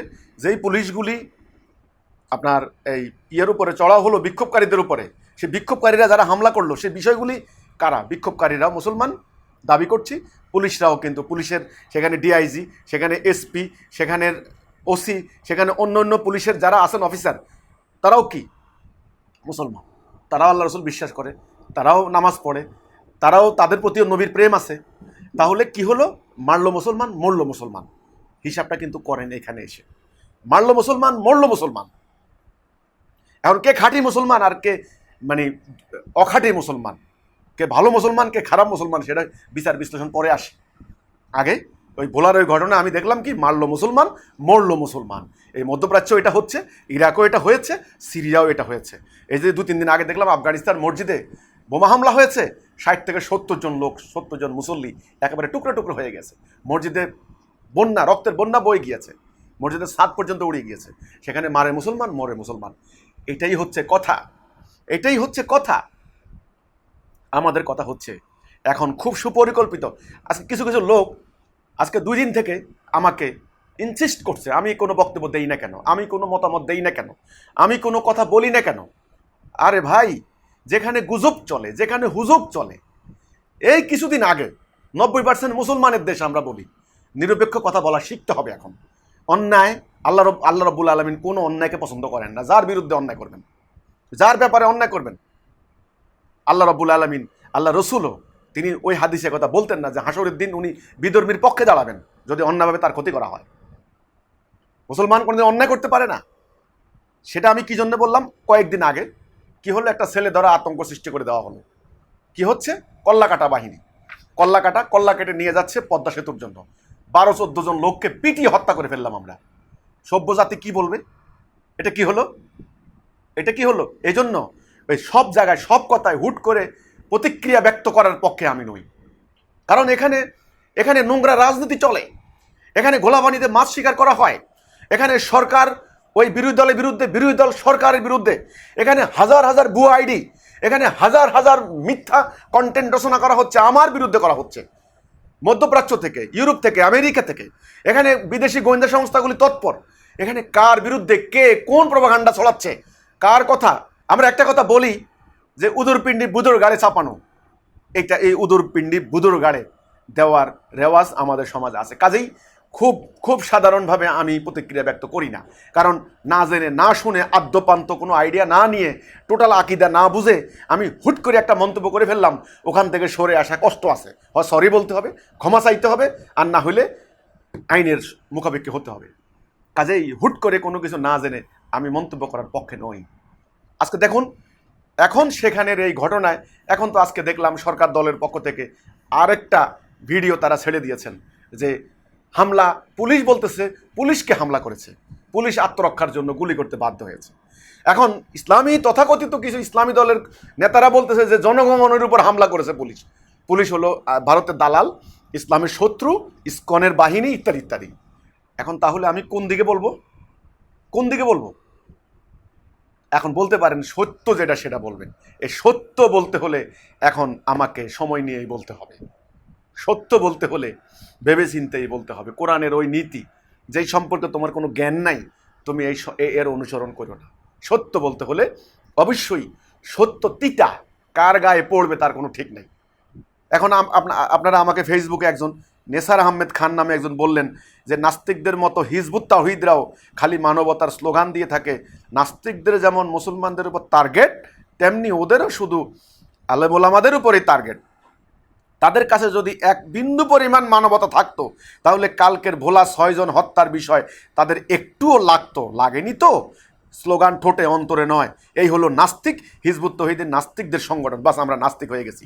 মানে এই ব্যাপারে আমি কোনো বক্তব্য দেই নাই, এই জন্য আমি নাস্তিক। আচ্ছা, আব্দুর রহমান নামে একজন বলল, বাতিল যত ছদ্মবেশে চলুক, মানে আমরা ছদ্মবেশ, একদিন না একদিন তার মুখোশ ঠিকই খুলে যাবে, যেমনিভাবে মুখোশ খুলে বেরিয়ে এলো হিজবুল শয়তান। বাংলাদেশ সন্ত্রাসী ইসকনের সনাতন ধর্মের প্রধান প্রচারক হিজবুত তাওহীদ। দেখেন, ওখানে বললো নাস্তিক, এখানে বললো কি ইসকনের নাকি আমরা হলাম মূল প্রচারক হিজবুত তাওহীদ। তাহলে কার কথা বিশ্বাস করবেন, কিসের? আচ্ছা, ইমাম সেলিমের প্রতিটি কর্মকাণ্ডই ছিল বিশ্বনবীকে অপমান করার কৌশল, বিশ্বনবীকে নাকি অপমান করার কৌশল। সুতরাং ইসকনের সদস্যরা অবমাননা করলে সনাতন ধর্মী ইমাম, আমি হলাম সনাতন ধর্মী ইমাম সেলিম, তো খুশি হবেই, আমি নাকি খুশি, আমি কেন কোনো কথা বলি না, ইত্যাদি ইত্যাদি। আরও আছে, সকল অন্যায়ের পক্ষে কাজ করে হিজবুতের ইমাম সেলিম সাহেব বাংলাদেশে কি আছেন? উনি এখন কি করে কেউ বলতে পারবেন? মোহাম্মদ জান শরীফ সাকিব। আরও আছে, আরও আছে। কোথায় এখন আশেকে রসুল দেওয়ানবাগি, কোথায় রসুল প্রেমিক হিজবুত তাওহীদে সেলিম, কোথায় এখন তাহিরি হুজুর? দেখেন, মানে আমি কোথায়, আমি কেন বিবৃতি দেই না, আমি কেন বক্তব্য দেই না, আমি কেন প্রতিক্রিয়া ব্যক্ত করি না? আমি তো বললামই প্রতিক্রিয়া ব্যক্ত আপনারা আজকে করছেন, তো এই আইডিগুলো দেখছি অনেকের, আপনাদের তখনও রাজনীতিও করেন না, অথবা অনেকে জন্ম হয় নাই, অথবা অনেকে তখন বয়স কত ছিল জানি না। করেছি, বহু করেছি রাসূলুল্লাহর বিরুদ্ধে যারা গালি দেয়, অপমান করে, কিন্তু কাজের কাজ কিছুই হয় নাই, ফলাফল কিছুই হয় নাই, জিরো। গালি আরও বেড়েছে, গালি আরও ভয়াবহ রকমের, হাজার হাজার আইডি থেকে গালি দেওয়া হচ্ছে। ফ্রান্সে যান, আমেরিকা যান, পাকিস্তানে যান, ইন্ডিয়াতে যান, বাংলাদেশে যান, গালি আর গালি, গালির সংস্কৃতি। কাকে গালি কম দিয়েছে? আমার রসুলকে গালি দিলে কোনো মোমেন সহ্য করবে না, আমিও সহ্য করবো না, স্বাভাবিক। সে রসুলকে গালি দেওয়া, রসুলের স্ত্রীদেরকে গালি দেওয়া, মোমেনাকে গালি দেওয়া, আল্লাহ কোরআনে বলেছেন কোনো মোমেনাকে যদি কষ্ট দেয় আল্লাহ তাকে শাস্তি দিবেন ইহকাল এবং পরকালে, তার জন্য ভয়াবহ শাস্তি। এমন কোনো অপরাধ তা যারা করে নাই, কোরআনের আয়াত, কোনো মোমেনাকে কষ্ট দেয় এমন কোনো কাজের জন্য যা তারা করে নাই, মানে নিরপরাধ, এদের জন্য ভয়াবহ শাস্তি। গালির সংস্কৃতি কারা চালু করেছে? আমাকে, খ্রিস্টান, কাফের, নাস্তিক, আরও আজে বাজে সমস্ত গালি, আমাদের মেয়েদেরকে, আমার স্ত্রীকে, কথায় কথায় হাজার হাজার, এই যে ভদ্র সভ্য শিক্ষিতা যারা আল্লাহর জন্য কাজ করছে, মানবতার জন্য কাজ করছে, এই মেয়েদেরকে কথায় কথায় পতিতা, কথায় কথায় পতিতা, এই যে পতিতা বলে গালি দিলেন, আমাকে আরও অশ্লীল ভাষায় বলে গালি দিলেন, এই গালিটা কি আল্লাহ সহ্য করবেন? এটা কি বৈধ? যেখানে আল্লাহ কোরআনে বলেছেন কোনো সতী সাধ্বী কোনো নারীর উপরে যদি অপবাদ আরোপ করে, 4 জন সাক্ষী, একেবারে চাক্ষুষ সাক্ষী উপস্থিত করতে না পারে, তাকে 100 বেত লাগাও। এটা কি হলো? তাহলে গালি আমাকে দেওয়া হয়েছে, আমার মেয়েদেরকে দেওয়া হচ্ছে। এই যে গালি, এই যে অপবাদ, এই সংস্কৃতি কারা চালু করলো? কারা? আজকে ন্যায্য কথা বলুন, নিরপেক্ষ কথা বলুন, হ্যাঁ প্রতিবাদ করব, বিক্ষোভ করব, অসুবিধা নাই, আপনারা তো করছেন। আমরা বলছি প্রতিবাদের এই যে প্রক্রিয়া, এই যে পলিসি, এই যে নীতি, এটা কিন্তু কার্যকরী হবে না, এটা যথাযথ নয়। ঐক্যবদ্ধ হন পারলে, সেটা তো হবেন না। বিডি বার্তা নামে একটা আইডি, এটা নতুনভাবে খোলা হয়েছে শুধু প্রোপাগান্ডা চালানোর জন্য। আমার কথা হচ্ছে, এই মিথ্যা কথাটা, এই বিবৃতিটা গাজীপুরের রেজওয়ান রফিকি নামে এক মুফতি, সে কিন্তু এটাকে শেয়ার করলো। তাকে যখন মেনশন করা হলো যে এটা ইমামের ইয়ে নয়, সে কিন্তু সেখান থেকে সরাই নেই। তাহলে বুঝেন এবার, এই মুফতি রেজওয়ান রফিকি আবার কি করলো, কয়েকদিন আগে তাকে নাকি ডিবি ধরে নিয়ে গেছে। এই যে কথায় কথায় প্রতিক্রিয়া জানানো, আপনারা বলেন, আমার কাছে যখন খবর আসলো, আমরা তো আর খবর পাবো কোথায়, তাদেরই অনুসারীরা ফেসবুকে প্রচার করতে লাগলো যে কিছুক্ষণ আগে মুফতি রেজওয়ান রফিকিরে ধরে নিয়ে গেছে ডিবি, তুলে নিয়ে গেছে। এখন ডিবি কেন, তো ডিবি নিছে না কে নিছে? আমার কাছে যখন খবর আসলো, এই যে ফেসবুকের একটা স্ক্রিনশট আমাকে দেখালো যে রেজওয়ান রফিকিকে ডিবি তুলে নিয়ে গেছে, এরকম একটা কথা। আমি বললাম বিষয়টা তো কি, বিষয়টা তো আমরা জানি না, এটা জানতে হবে, আসলে জানা দরকার। বিষয়টা কে নিল, কারা নিল, কেন নিল? এদেশে তো উদুর পিন্ডি বুদুর গাড়ি চাপানো হয়, এদেশে তো গোলা পানিতে মাছ শিকার করা হয়, এদেশে তো আপনার তিলকে তাল করা হয়। আসলে কি ঘটনাটা কি, এটা খেয়াল রাখা দরকার, খবর রাখা দরকার। কারা নিল, কী ব্যাপারে? চুপ, আমি চুপচাপ, আমি কোনো কথাই বলছি না। আমি বিষয়টা চিন্তা করছিলাম যে বিষয়টা আসলে কি হতে পারে, ভাবছিলাম বিষয়টা কি হতে পারে। ওমা 10 মিনিট পরেই শুরু হয়ে গেল সারা ফেসবুকে তাদের অন্ধ অনুসারীরা, সেলিম তোর খবর আছে, রফিকি সাহেবের কিছু হলে সেলিম রফিকি সাহেবের বাইর করে দে। এটা কি? এটা কোন কথা? তোমরা না দিন প্রতিষ্ঠা করবা? তোমরা এই গুজব আর হুজুগ প্রিয়। আধা ঘন্টা কিছুক্ষণ পরে 1 ঘন্টা পরে দেখি আমেরিকা থেকে তথাকথিত এক সাংবাদিক বাংলাদেশ থেকে পালিয়েছে। সে প্রচার করে দিল কি আমাদের কারণে নাকি বেলে মেহেরপুরের কোন ঘটনায় রফিক সাহেবের ধরে নিয়ে গেছে, তারা ছেড়ে দেন, ভালো হবে না। সাংবাদিক, এই তোমাদের সাংবাদিকতা? গুজব আর হুজুগ অন্য জায়গায় ছাড়ো, আমাদের বেলা ছাড়বে না, আমাদের বেলা ছাড়বে না। তারপরে কি হয়েছে শুনুন। আমি পর্যবেক্ষণ করছি, তবুও আমি কোনো কথা বলি না। আমাকে হত্যা করা হবে, আমাকে জবাই করা হবে। এই যে বলেন প্রতিক্রিয়া জানাবো, কি করে প্রতিক্রিয়া জানাবো, কার উদ্দেশ্যে জানাবো, কিভাবে জানাবো? এটা লোকেরা ধরে নিয়ে গেল। কেন ধরে নিয়ে গেল? তিনি তো খালি আমার সমালোচক নন, তিনি আরো অন্যান্য সমালোচনা করেন। অন্যান্য তিনি আগেও অনেকের সমালোচনা করেছেন, সরকারের বিরুদ্ধে আন্দোলন করেন। তিনি আপনার শাপলা চত্বরে গান গেয়েছেন। কিসের জন্য ধরে নিয়ে গেছে, কারা ধরে নিয়ে গেছে ইত্যাদি একটা অথেন্টিক কোনো সোর্স ছাড়া আমি কি করে কথা বলবো? আপনারা কি করে এই যে সারা মানে সমানে ওমা লাইভ করতেছে, দেখলাম লাইভ করতেছে দাড়িওয়ালা টুপিওয়ালা মাদ্রাসার স্টুডেন্ট কতগুলা লাইভ। এখন তো বাচ্চা পোলাপাইনের নামের আগে মুফতি লেগে দেয়, নামের আগে মুফতি লেগে দেয়। এই মুফতিরা কি করলো, লাইভ করা শুরু করছে। লাইভের মধ্যে আমার হুমকি দেওয়া শুরু করছে। রফিকি সাহেবের কিছু হলে আমাকে একেবারে জবাই করা হবে, আমাকে একেবারে কবর দিয়ে দেওয়া হবে, আমার গোষ্ঠী শুদ্ধায় দেশ থেকে বিতাড়িত করা হবে, আমাকে বের করে দেওয়া হোক। ওই আপনার ডিবির পোশাক আর আমার ছবি দিয়ে প্রচার করা শুরু করে দিয়েছে যে আমি নাকি গুম করেছি, আমি নাকি গুম করে ফেলেছি। তথ্য ছাড়া কেন এই কথাটা বললেন? আপনারা না ইসলামের কথা বলেন, কোরআনে আল্লাহ কি বললেন? কোনো ফাঁসে কোনো সংবাদ নিয়ে আসলে আগে যাচাই বাছাই করো। এই যে সবাই মিলে দোষটা আমার ঘাড়ে চাপাইলেন, শেষে কি হলো এই বক্তব্যটা আপনারা শুনেন। সেখানে কি দেখলাম আমি, আরেকটা ধর্মীয় দলের একজন মামনুনুল হক নাকি কি যেন, উনি দেখলাম একটা বক্তব্যে যে হিজবুত তাওহীদের বিরুদ্ধে নাস্তিক সংগঠন, কাফের সংগঠন বলে উত্তেজিত করে নারে তাকবীর আল্লাহু আকবার। অথচ রেজওয়ান রফিকি কি পরে প্রমাণিত কি হয়েছে আমি আপনাকে শোনাই। মুফতি শামীম আল আকরাম একজনে তিনি লিখেছেন যে মুফতি রেজওয়ান রফিকির মুক্তিতে হযরত হাফিজির অবদান এবং কিছু অজানা তথ্য। তারপরে তিনি বলেছেন যে কার কি অবদান, ওনারা পরে এই মানে ওনার এই থানা থেকে বের করে আনছেন, এই ক্ষেত্রে কার কি অবদান ইত্যাদি ওনারা সাফাই গাচ্ছেন, এটা ওনাদের ব্যাপার, সেটা আমাদের ব্যাপার নয়। একটা পর্যায়ে কি লিখছেন দেখেন, একটু পর আবারও কথা হয় মুফতি সালেহির সাথে, মানে তার বড় ভাই সালেহির সাথে। তখন সকাল 8টা, তখনও তিনি হতাশ। জিজ্ঞেস করি ঠিক কোন অভিযোগে ডিবি তাকে আটক দেখিয়েছেন। মুফতি সালেহি বলেন, মানে রেজওয়ান রফিকির ভাই, হেফাজতের শাপলা চত্বর আন্দোলনের সময় গাওয়া একটি অডিও সঙ্গীতে আপত্তিকর শব্দ প্রয়োগের অভিযোগে।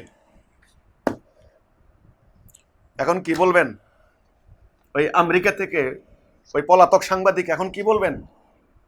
হ্যাঁ, আর যারা আমারে হুমকি দিছেন যে আমি গায়েব করে ফেলছি, আমি নিয়ে গেছি, এখন কি বলবেন? ওই মুফতির বড় ভাই বলল যে শাপলা চত্বরে 5 মের ঘটনায় একটা গান গেয়েছিল, সেই গানের কি কি শব্দ আপত্তিকর সেই অভিযোগে সরকার তাকে নিয়েছে। তাহলে এখন কি প্রমাণিত হলো? কি প্রমাণিত হলো? এই যে বলেন আমি প্রতিক্রিয়া জানাবো, সেই ঘটনায় আমি 3 দিন পর্যন্ত কোনো প্রতিক্রিয়া জানাই নাই। আমি চুপ, আমি জানতাম এই ঘটনার সঙ্গে আমরা জানিও না, আদ্যপন্ত আমাদের কিছু নেই। হ্যাঁ, তিনি আমাদের বিরুদ্ধে কি কি কথা বলেছেন, কি কি প্রোপাগান্ডা চালিয়েছেন, আমরা যথাযথ নিয়মে আমরা প্রশাসনকে অবহিত করেছি, স্বাভাবিক কথা সেটা। কিন্তু এই যে আপনারা না জেনে না শুনে আপনারা যে এই যে আমাদের উপর দোষ চাপাই দিলেন, আমার উপর দোষ চাপাই দেবেন, আমার জবাই করে ফেলবেন, আমাকে হত্যা করবেন, আমাকে দেশ থেকে বের করে দিবেন, অনুমানের উপর নির্ভর করে আপনারা কথা বলেছেন। আপনারা প্রোপাগান্ডায় বিশ্বাস করেন, আপনারা হুজুগ এবং গুজবকে বিশ্বাস করেন, এটা অন্যায় করেছেন। এখন আপনারা মিথ্যুক প্রমাণিত হবে। তারপর তিনি আবার কি করলেন দেখেন, ওখান থেকে বেরিয়ে এসে এবার হিজবুত তাওহীদের বিরুদ্ধে শুরু করে দিলেন যথারীতি। ওইদিকে আপনার ভোলাতে চলতেছে আন্দোলন, নবীর বিরুদ্ধে গালাগালি যারা করছে তাদের বিরুদ্ধে, পুলিশের গুলিতে মানুষ মারা যাচ্ছে। এদিক দিয়ে উনি গেলেন কোথায়? বারুইয়ের হাট, সেখানে আপনার সুলাইমানিয়া হেফজোখানা, সেখানে বসে বসে আশেপাশের সমস্ত মাদ্রাসা থেকে স্টুডেন্টদেরকে ডেকে এনে হিজবুত তাওহীদের বিরুদ্ধে আলাপ আলোচনা করা হয়েছে। কি কি আলাপ আলোচনা করা হয়েছে ইনশাল্লাহ সেগুলি আমার হাতে চলে আসবে অল্প সময়ের ভিতরে। কাজেই আমাদের বিরুদ্ধে এভাবে যখন প্রোপাগান্ডা চালানো হয়, মিথ্যাচার চালানো হয়, তখন আপনার প্রতিক্রিয়া ব্যক্ত করা সহজ হয় না। এই সমাজে গুজব আর হুজুগের সমাজে পরিণত হয়েছে। আমি আপনাদেরকে একটা প্রমাণ দেখাবো, এখন আপনারা দেখবেন। একটা প্রমাণ আমি দেখাবো কেন হিজবুত তৌহিদের বিরুদ্ধে প্রোপাগান্ডা চালাচ্ছেন, কেন গোলাপানিতে মাছ শিকার করছেন, আপনারা আসলে কাকে টার্গেট করছেন, কিসের বিরুদ্ধে লড়াই করছেন। আপনারা ইসলামের জন্য নন, আপনারা রসুলের জন্য নন, আপনারা কোরআনের জন্য নন। ইনশাল্লাহ প্রমাণিত হবে আপনারা যার যার দলের জন্য, স্বার্থের জন্য, গদির জন্য, দুটা টাকার জন্য, সমাজে নিজেদের প্রভাব প্রতিপত্তিকে কায়েম করার জন্য, জনগণের মধ্যে ধর্মপ্রাণ মানুষকে এটা বোঝানোর জন্য যে আমরা রসুলকে ভালোবাসি, আমরা রসুল প্রেমিক, আমরা একমাত্র ইসলামের রক্ষক, ধারক বাহক। তা না হলে আপনারা আমার বিরুদ্ধে প্রোপাগান্ডায় লিপ্ত হয়েছেন কেন? একটা প্রমাণ দেব আমি।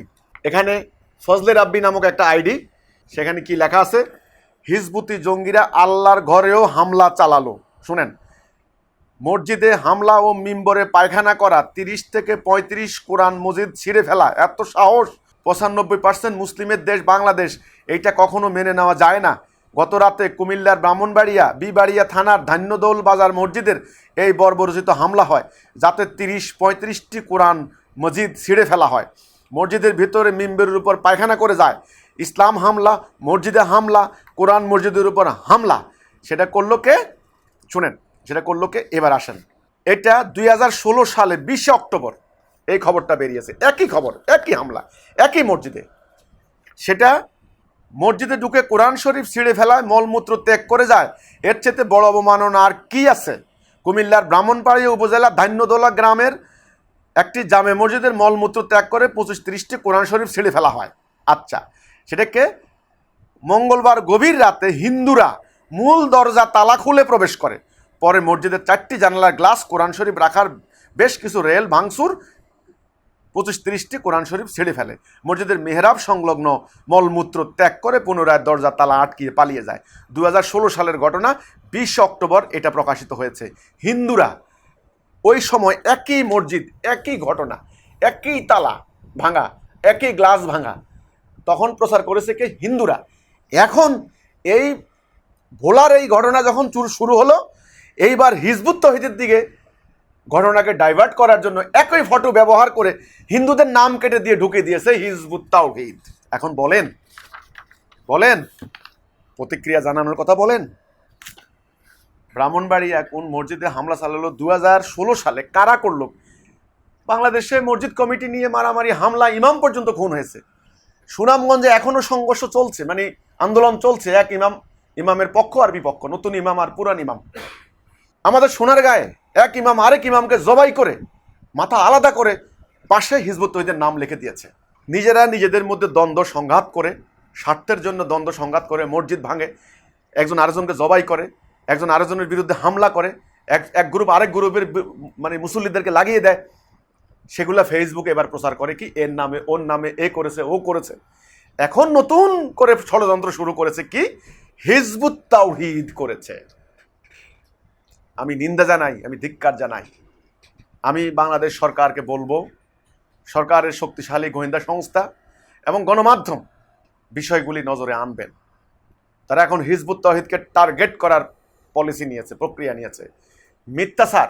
আমি এই ভোলার এই ঘটনায় আমি 2 দিন কোনো কথা বলি নাই, শুধু প্রথম দিন আমি একটা স্ট্যাটাস দিয়েছি। সেই স্ট্যাটাসটা কি আছে আপনারা দেখবেন। সেখানে কি করে নতুন করে আমার নামে বিবৃতি প্রচার করা হচ্ছে। আমি নাকি এই কথা বলেছি, পুলিশ ঠিক কাজ করেছে, এই ওরা সন্ত্রাসীরা। আমি এ কথা কোথায় বলেছি? এই মিথ্যাবাদী কোথায়? ব্রাহ্মণবাড়িয়া 2016 সালে কারা ভাঙছে, কি বৃত্তান্ত, সেখানে প্রচার করে দেওয়া হচ্ছে যে হিজবুত তৌহীদ ভাঙছে। বাইতুল মোকাররমে বিক্ষোভ মিছিলে হিজবুত তৌহীদের বিরুদ্ধে নাম বলে দেওয়া হচ্ছে। এইটা গভীর ষড়যন্ত্র, চক্রান্ত। সেজন্য আজ আমার কথা হচ্ছে এই সমাজকে যারা অশান্ত করতে চায়, যারা যেই কোনো একটা ইস্যু চায়, যেই কোনো একটা ইস্যু সৃষ্টি করে দিয়ে তারা জানমালের ক্ষতি করতে চায় মানুষের, তারা মানুষের ইমানকে হাইজ্যাক করে নিয়ে জাতি বিনাশী কর্মকাণ্ড করতে চায়, ঘটাতে চায়, আমরা বলবো তাদের ব্যাপারে সরকার যথাযথ পদক্ষেপ নেবেন। এবং আমরা সঙ্গে সঙ্গে এই কথাও বলবো, আজকে আমার প্রস্তাবনা হচ্ছে এই, যারা আল্লাহ রসুলকে অশ্লীল অশ্রাব্য ভাষায় গালাগালি করবে, কোরআনকে অমর্যাদা করবে, গালাগালি করবে, আমরা মোমেন হিসাবে, আমরা মুসলিম হিসাবে আমরা সেটা বরদাস্ত করি না। প্রত্যেকের মৌলিক মানবাধিকার রয়েছে, কথা বলার অধিকার রয়েছে, মতামত প্রকাশ করার অধিকার রয়েছে। সেই মতামত প্রকাশ করার অর্থ এই নয় আমি অন্য ধর্মকে গালি দেব, আমি অন্য ধর্মকে অশ্রদ্ধা করব, অন্য ধর্মগ্রন্থকে আমি অশ্রদ্ধা করব, এটা আইনে পারমিশন দেয় না। কাজেই আমরা আমাদের হিজবুত তৌহিদের পক্ষ থেকে বক্তব্য হচ্ছে, দাবি হচ্ছে, যারা আল্লাহ রসুলকে অশ্রদ্ধা করবে, কোরআনকে অশ্রদ্ধা করবে, মুসলমানদেরকে অশ্রদ্ধা করবে, তাদেরকে দ্রুত আইনের আওতায় আনা হোক। এবং যারা মুসলমান দাবি করে অন্যায় করবে, আইন ভঙ্গ করবে, অন্য ধর্মের অবতারকে, অন্য ধর্মের ধর্ম উপাসনালয়ে হামলা করবে, তারাও অন্যায়কারী, তাদেরকেও আইনের আওতায় আনা হোক। এটা আমাদের প্রথম, অর্থাৎ যারাই অন্যায় করবে, কারণ আমার ইসলামের মধ্যেও অন্য ধর্মের অবতারকে, অন্য ধর্মগ্রন্থকে অশ্রদ্ধা করার, অসম্মান করার অধিকার দেওয়া হয় নাই, গালাগালি করা হয় নাই। মুসলমানদের মধ্যেও আমরা যদি কেউ, আমাদের হিজবুত তৌহিদেও যদি কেউ আমরা অন্যদেরকে করি, তাহলে আমাদেরকেও আইনের আওতায় আনা হোক। আর অন্যরাও যদি কেউ, সে নাস্তিক হোক, হিন্দু হোক, খ্রিস্টান হোক, বৌদ্ধ হোক, মুসলমান নামদারি হোক, যারাই হোক, আল্লাহ রসুলের বিরুদ্ধে কোনো অশ্লীল অশ্রাব্য ভাষায় গালাগালি করলে, অসম্মান করলে আমরা বরদাস্ত করব না, আমরা এর প্রতিবাদ জানাচ্ছি, তাকে আইনের আওতায় আনা হোক। এটা আমাদের প্রথম দাবি। দ্বিতীয় দাবি হচ্ছে এই, ভোলায় এই ঘটনা কারা ঘটালো, কেন ঘটলো, কাদের ইন্ধনে ঘটলো, এতগুলো মানুষের প্রাণ গেল, সেখানে এত রক্ত ঝরলো, আমরা এই ঘটনার প্রতিবাদ জানাই। এটা সুষ্ঠু তদন্ত হোক, বিচার বিভাগীয় তদন্ত হোক, সঠিকভাবে ইনভেস্টিগেশন হোক, এবং যারা প্রকৃত পক্ষে অপরাধী তারা বিচারের আওতায় আসুক। আমি সেটা আইনশৃঙ্খলা বাহিনীও বুঝি না, আমি সাধারণ মানুষও বুঝি না, আমি আয়োজনকারী কর্তৃপক্ষ বুঝি না। যারাই অপরাধী তাদেরকে অপরাধীদেরকে চিহ্নিত করা হোক এবং জাতির সামনে তাদের চেহারা তুলে ধরা হোক। 2 নাম্বার। 3 নাম্বার, এই যে সোশ্যাল মিডিয়ার স্বাধীনতার নামে এইভাবে ছেড়ে দেওয়ার পক্ষে আমরা নই। বাংলাদেশ একটি স্বাধীন সার্বভৌম রাষ্ট্র, এখানে আইন রয়েছে, এখানে সংবিধান রয়েছে, এখানে সরকার রয়েছে। এখানে আমরা যখন একটা পত্রিকা বের করতে যাই, একটা মাসিক ম্যাগাজিন বের করতে যাই, আমরা যখন একটা রেডিও বের করতে যাই, লাইসেন্স করতে যাই, সেখানে আমরা যে কোনো গণমাধ্যমের জন্য আমরা এই লাইসেন্স, ওই সার্টিফিকেট, এই টিন সার্টিফিকেট, এরকমের আপনার ভোটার আইডি, বায়োডাটা, সমস্ত স্থায়ী অস্থায়ী আপনার ঠিকানা, বাস্তব পরিস্থিতি, আয়ের উৎস ইত্যাদি বিস্তারিত বিবরণী আমরা কর্তৃপক্ষকে জমা দিতে হয়।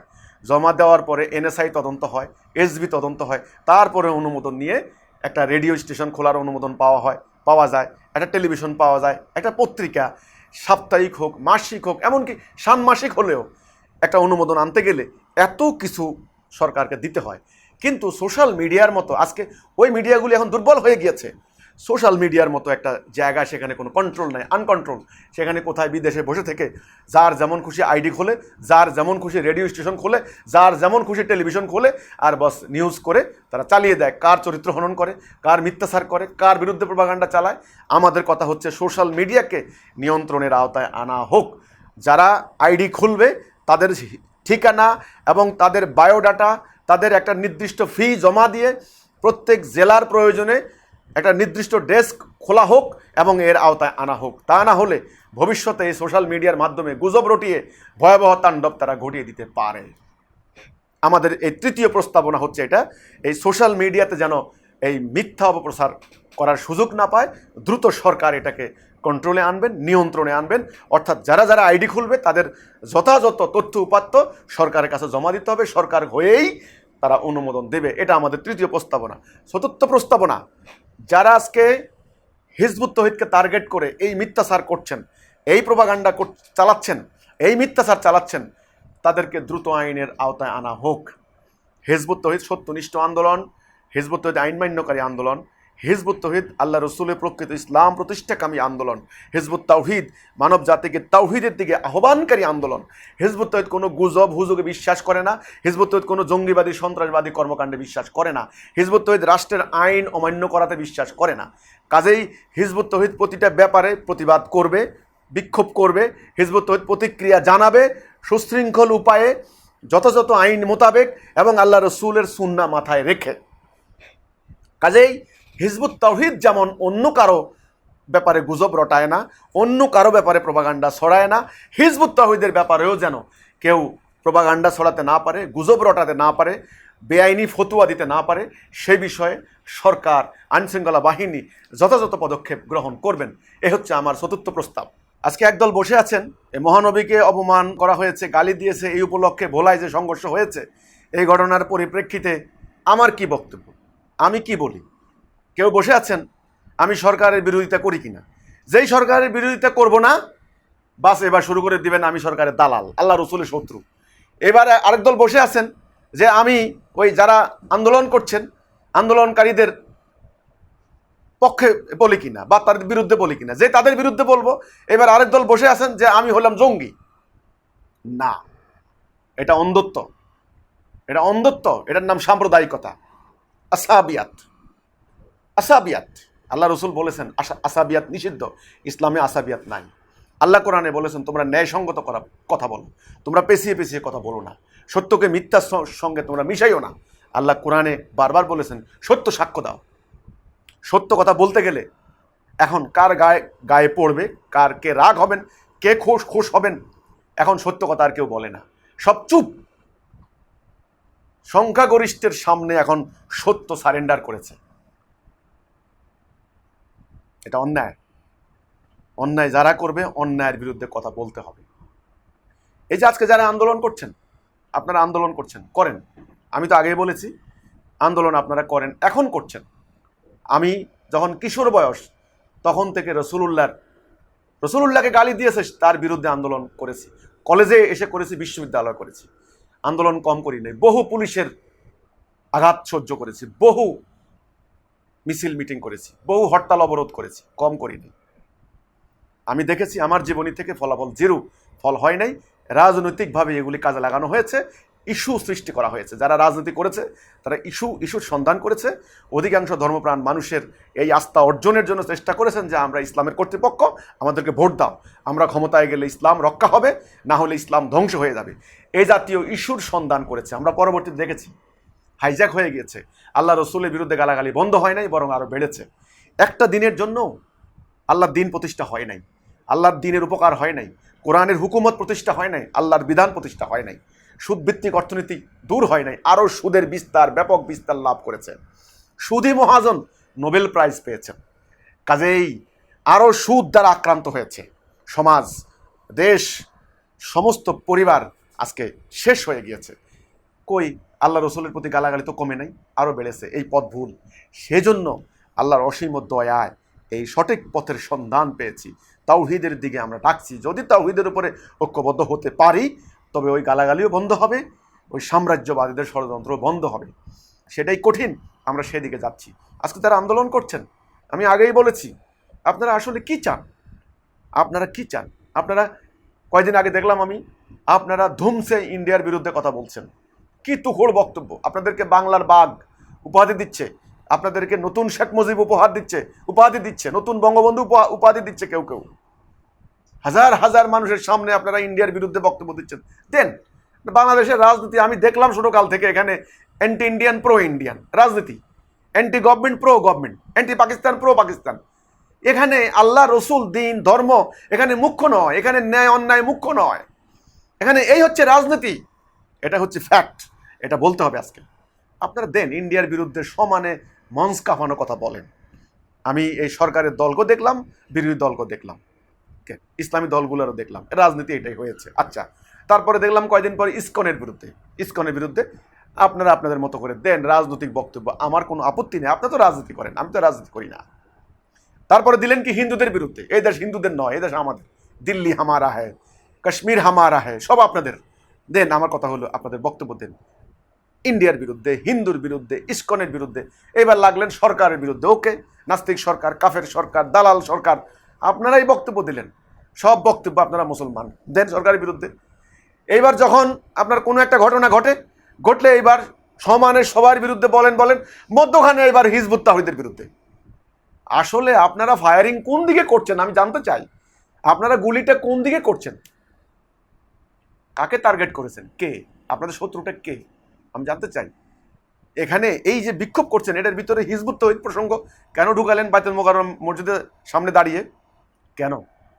কারণ এখন আমার কাছে পরিষ্কার, আসলে হচ্ছে কি, আপনারা একটা ইস্যু চান, আপনার আগুন লাগিয়ে দিবার চান, আগুনটা লাগাতে হবে। এখন বনের কোন মাথা লাগাবেন? দক্ষিণ দিকে লাগাবেন না উত্তর দিকে লাগাবেন? হুঁশ নাই, লাগাবেন। এখন আপনারা চান আগুন, আগুন লাগুক, জ্বলে পুড়ে সারখার হয়ে যাক। এই জন্য আজ এর বিরুদ্ধে, কাল ওর বিরুদ্ধে, পরশু এর বিরুদ্ধে, তরশু এর বিরুদ্ধে। তবে আপনারা জেনে রাখুন, ইনশাল্লাহ হিজবুত তাওহীদ আল্লাহর, হিজবুত তাওহীদ পরিচালনা করেন আল্লাহ। আঙ্গুল প্রত্যেকের ব্যাপারে তোলেন, আমার কোনো আপত্তি নেই। হিজবুত তাওহীদের বিরুদ্ধে অন্তত আঙ্গুল তোলেন না, ওই আঙ্গুল আল্লাহ নিস্তার দিবেন না, আমি বহু আগে বলে রেখেছি। কারণ হিজবুত তাওহীদ আল্লাহর। আমরা কোনো প্রপাগান্ডায় বিশ্বাসও করি না, আমরা কারো বিরুদ্ধে প্রপাগান্ডা ছড়াইও না, আমরা গুজব বিশ্বাস করি না, গুজব ছড়াইও না। এই জন্য আমরা গুজব হুজুগে কোনো মতামত দেই না খুব সহজে। আমাকে বলা হলো আবরারকে পিটিয়ে মেরে ফেলা হলো, আপনি কোনো বক্তব্য দিচ্ছেন না কেন? আমি একটা ছোট্ট স্ট্যাটাস দিয়েছি। আবরারকে পিটিয়ে মারার ঘটনা তো নতুন না বিশ্ববিদ্যালয়গুলিতে। আজকে কেউ কেউ আবরারকে শহীদ করে শহীদ বানিয়ে দিয়েছেন, শহীদ আবরার। কেউ বললেন আমার দলের লোক, কেউ বললেন আমার দলের লোক, কেউ বললেন এর দলের লোক। বিশ্ববিদ্যালয়গুলিতে আজকে যারা ক্ষমতায় আছে তাদের ছাত্র সংগঠন পিটাচ্ছেন, এর আগে যারা ক্ষমতায় ছিলেন তাদের ছাত্র সংগঠন পিটালেন, তাদের সহযোগী যে ইসলামী দল ক্ষমতায় ছিলেন তাদের ছাত্র সংগঠন পিটালেন। পিটাপিটি তো আমি দেখেছি, কলেজ বিশ্ববিদ্যালয় তো আমি পড়েছি। র্যাগিং কি জিনিস? থাপ্পড়, চড়, কিল, গুতা, মায়ের, পিটুনি, বড় বাইরে সিনিয়রে সালাম দেওয়া, সারা রাত বসায় রাখা, ঠান্ডায় মরে যাওয়া, এটা তো বিশ্ববিদ্যালয় অহরহ ঘটনা, সবাই জানে। ওই এই পোলার গায়ে পিটুনিটা বেশি পড়ে গেছে, এই জন্য মারা গেছে। তো পিটাপিটি তো বিশ্ববিদ্যালয় চলে। তো আপনারা ইস্যু বের করে আপনারা কি করলেন? এটাকে রাজনৈতিক দেওয়ার চেষ্টা করলেন। এখন ফলটা কি হলো? চলে গেল, আবরার মাটির নিচে চলে গেল, আবরার বাবা মার কলিজা খালি হয়ে গেল, আপনাদের ইস্যু শেষ, সরকারের বিরুদ্ধে একটা বিক্ষোভ হয়ে গেল। কোথায় হয়ে গেল? বিচার হলো? হচ্ছে? এই জন্য শুনেন, আমার কথা হচ্ছে, যে কোনো ইস্যুতে আমাকে ইনসিস্ট করবেন না যে কথা বলেন, বক্তব্য দেন, বিবৃতি দেন।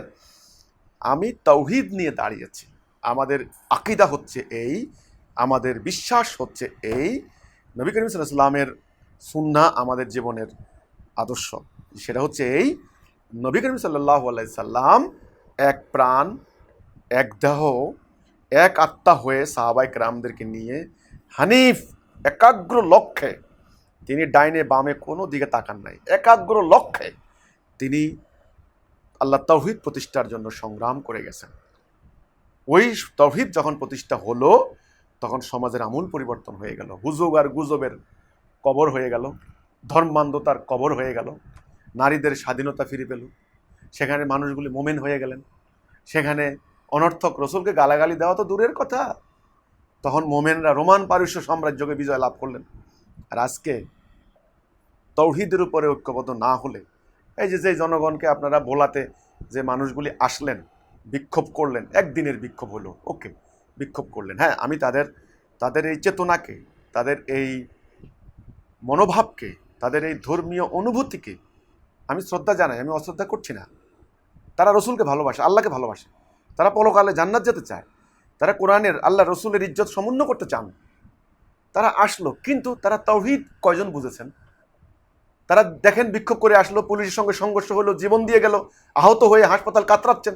সেই মানুষগুলি দেখবেন কোনোটা সেকুলার দল করে, কোনোটা বাম আন্দোলন করে, কোনোটা আবার ইসলামী দলের, কোনোটা কোনো এই পীরের দল করে, কোনোটা ওই পীরের দল করে, কোনোটা স্বাধীনতার পক্ষের দল করে, কোনোটা বিপক্ষের দল করে। তারাই তো বিভক্ত, তারা তো তাওহীদের উপর ঐক্যবদ্ধ নাই। তারা কি সবাই মিলে এই কথার মধ্যে আছে কিনা যে আমরা আল্লাহর হুকুম ছাড়া কারো হুকুম মানবো না, জীবন সম্পদ দিয়ে আমাদের এই পৃথিবীতে আল্লাহর দ্বীন প্রতিষ্ঠা করব, এই কথার মধ্যে তারা আছেন? নাই। তো কাজে তাদেরকে এক বিক্ষোভে পাবেন, আরেক বিক্ষোভে পাবেন না। আর বিক্ষোভ করে তো আর দ্বীন প্রতিষ্ঠা হবে না। জেহাদ, সে জেহাদটা হলো একটা সুপরিকল্পিত, সুচিন্তিত একটা প্রক্রিয়া। আর জেহাদের লক্ষ্য হচ্ছে দ্বীন প্রতিষ্ঠা, অন্য কোনো লক্ষ্য থাকে না। আল্লাহ জানেন তো, কারণ এরা আল্লাহ সাহায্য আছে ওটার মধ্যে। আর মোমেনরা করে জেহাদ, অন্যরা করে প্রতারণা। আল্লাহ রসুলরে নিয়ে প্রতারণা চলে না। জেহাদের একটা ধর্ম আছে, একটা এথিক্স আছে, একটা নীতি আছে, একটা রুলস আছে, একটা নিয়ম আছে। ওই যে হযরত আলী থুতু নিক্ষেপ করলেন, ওই লোকটা ছেড়ে দিলেন, বললেন আমরা লড়াই করি আল্লাহর জন্য, দুনিয়াবি কোনো স্বার্থের জন্য নয়। দেখুন এই যে ধর্ম আছে, যুদ্ধের একটা ধর্ম আছে।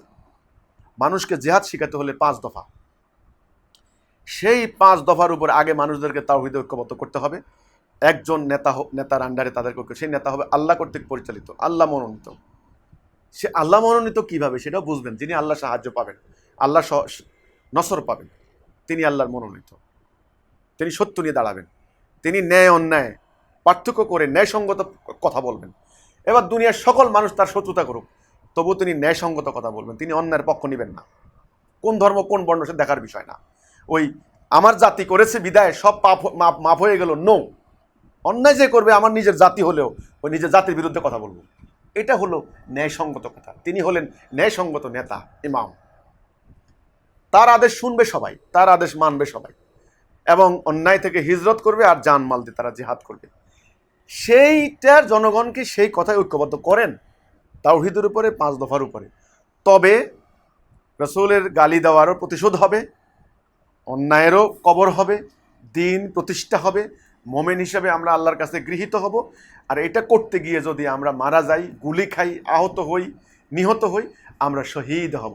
তখন আল্লাহ বললেন যে এদেরকে তোমরা মৃত বলো না, তারা জীবিত, তারা আল্লাহর কাছ থেকে রেজেক প্রাপ্ত, তখন আমরা হব শহীদ, আমরা হব জান্নাতি।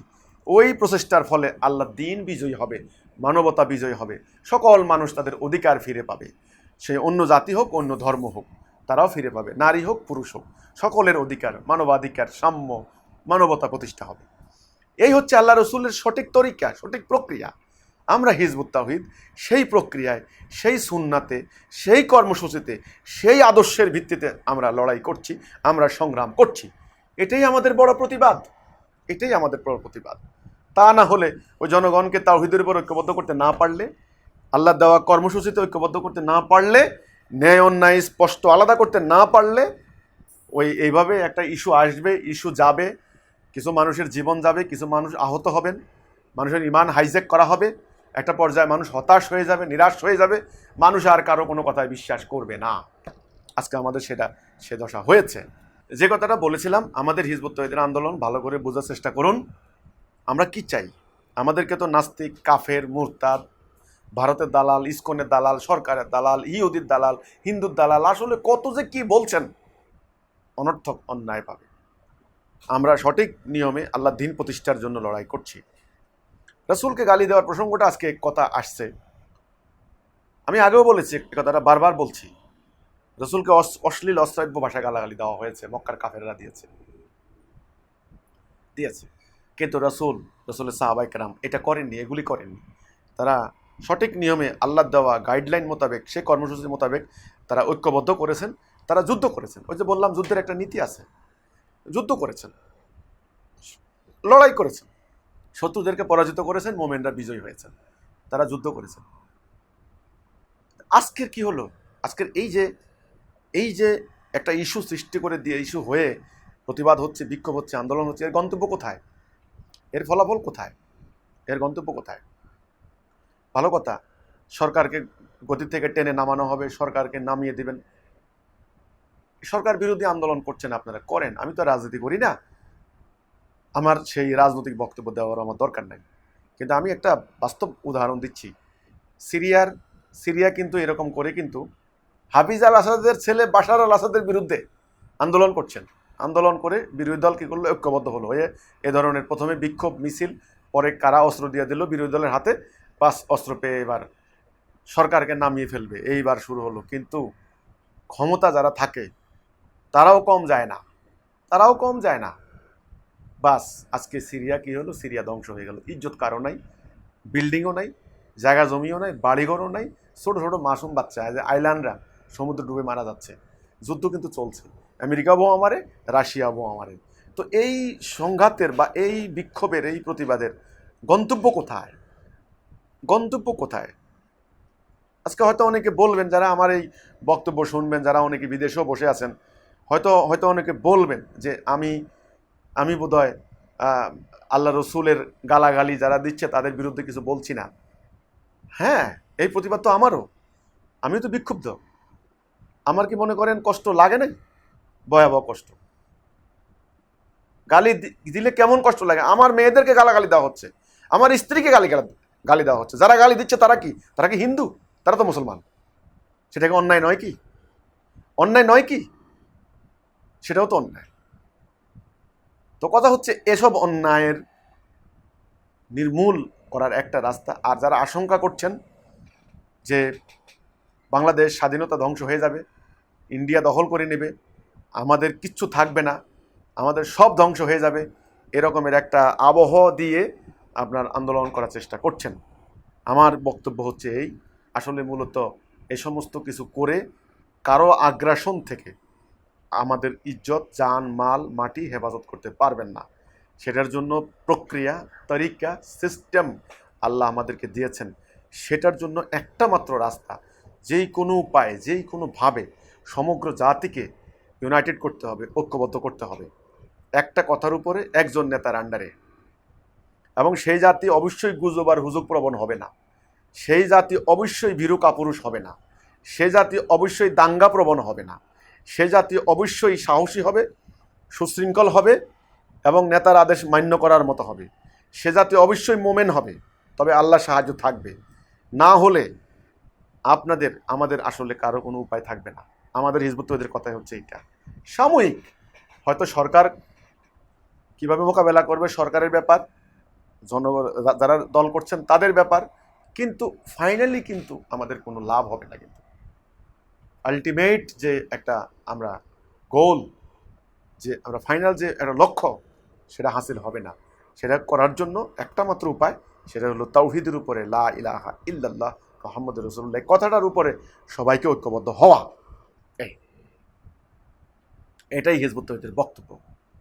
কাজে আমি আবারও বলছি, যারা এই ইস্যুকে সামনে নিয়ে হিজবুত তওহীদের বিরুদ্ধে প্রপাগান্ডা চালাচ্ছেন, আমার কোনো বক্তব্য, আমি এখন পর্যন্ত কোনো বক্তব্যের ব্যাপারে দেই নাই। এই বক্তব্যটা আমি দিচ্ছি। এর বাহিরে যারা আমার বক্তব্য বলে চালু করছেন তারা অন্যায় করছেন। আমি এর প্রতিবাদ জানাচ্ছি। আমি দ্রুত আইনের আশ্রয় নেব, আমি আইনের শরণাপন্ন হব। যে সমস্ত আইডিগুলোর মাধ্যমে সেগুলি প্রচার চালানো হচ্ছে, বাংলাদেশে একটা নতুন নতুন ইস্যু সৃষ্টি করার জন্য ষড়যন্ত্র করা হচ্ছে, আমরা তাদেরকে বলবো আপনারা এইসব ইস্যু সৃষ্টি করবেন না। আরেকটা কথা বলি, হিজবুত তওহীদ একটা সুচিন্তিত, সুপরিকল্পিত, সুসংগঠিত, সুশৃঙ্খল আন্দোলন। আপনারা ভাবছেন আপনাদের কোটি কোটি লক্ষ লক্ষ, আপনারা ভাবছেন জনগণকে আপনারা উস্কাই দিবেন, হিজবুত তওহীদকে ফু দিয়ে উড়াই দিবেন। আপনাদের এই ধারণা ভুল। হিজবুত তাওহীদ আকাশ থেকে ওই বৃষ্টির ফোঁটার সঙ্গে পড়ে আসা আন্দোলন নয়, মাটি থেকে বের হওয়া আন্দোলন নয়। হিজবুত তওহীদ তিলে তিলে তিলে তিলে এই মাটিতে আন্দোলন করছে, এই পর্যন্ত এসেছে। হিজবুত তওহীদ সংগ্রাম করে করে এই পর্যন্ত এসেছে। হিজবুত তওহীদকে টার্গেট করে কোনো ধরনের বিশৃঙ্খলা সৃষ্টি করার চেষ্টা আশা করি কেউ করবেন না। সেটা আইনে যেমন কোনো আপনি সমর্থন পাবেন না, জনগণেরও সমর্থন পাবেন না, এবং আসলে হিজবুত তওহীদের বিরুদ্ধে কোনো প্রপাগান্ডা চালিয়ে আপনারা কেউ পার পাবেন না ইনশাল্লাহ। কারণ হিজবুত তওহীদ আল্লাহর, আমরা অন্যায় করি না, আমরা ন্যায়সঙ্গত কথা বলি। আর হিজবুত তওহীদ আকাশে ভেসে যাওয়া আন্দোলন নয়। এই শেষ আমার কথা। এই ভোলায় সংগঠিত এই হত্যাকাণ্ডের আমরা তীব্র নিন্দা জানাই। আমরা এই ঘটনা কারা ঘটিয়েছে, কেন ঘটেছে, কাদের ইন্ধনে হয়েছে, কাদের উস্কানিত হয়েছে, এর পশ্চাতে কারা, সুষ্ঠু তদন্ত হোক, বিচার বিভাগীয় তদন্ত হোক, আমি বারবার বলেছি। আর আল্লাহ রসুলের বিরুদ্ধে যারা গালাগালি করছেন তাদেরকেও আইনের আওতায় আনা হোক। আমার বক্তব্য হচ্ছে এটা। আল্লাহ হাফেজ সবাইকে। আসসালামু আলাইকুম রহমতুল্লাহি ওয়া বারাকাতুহু।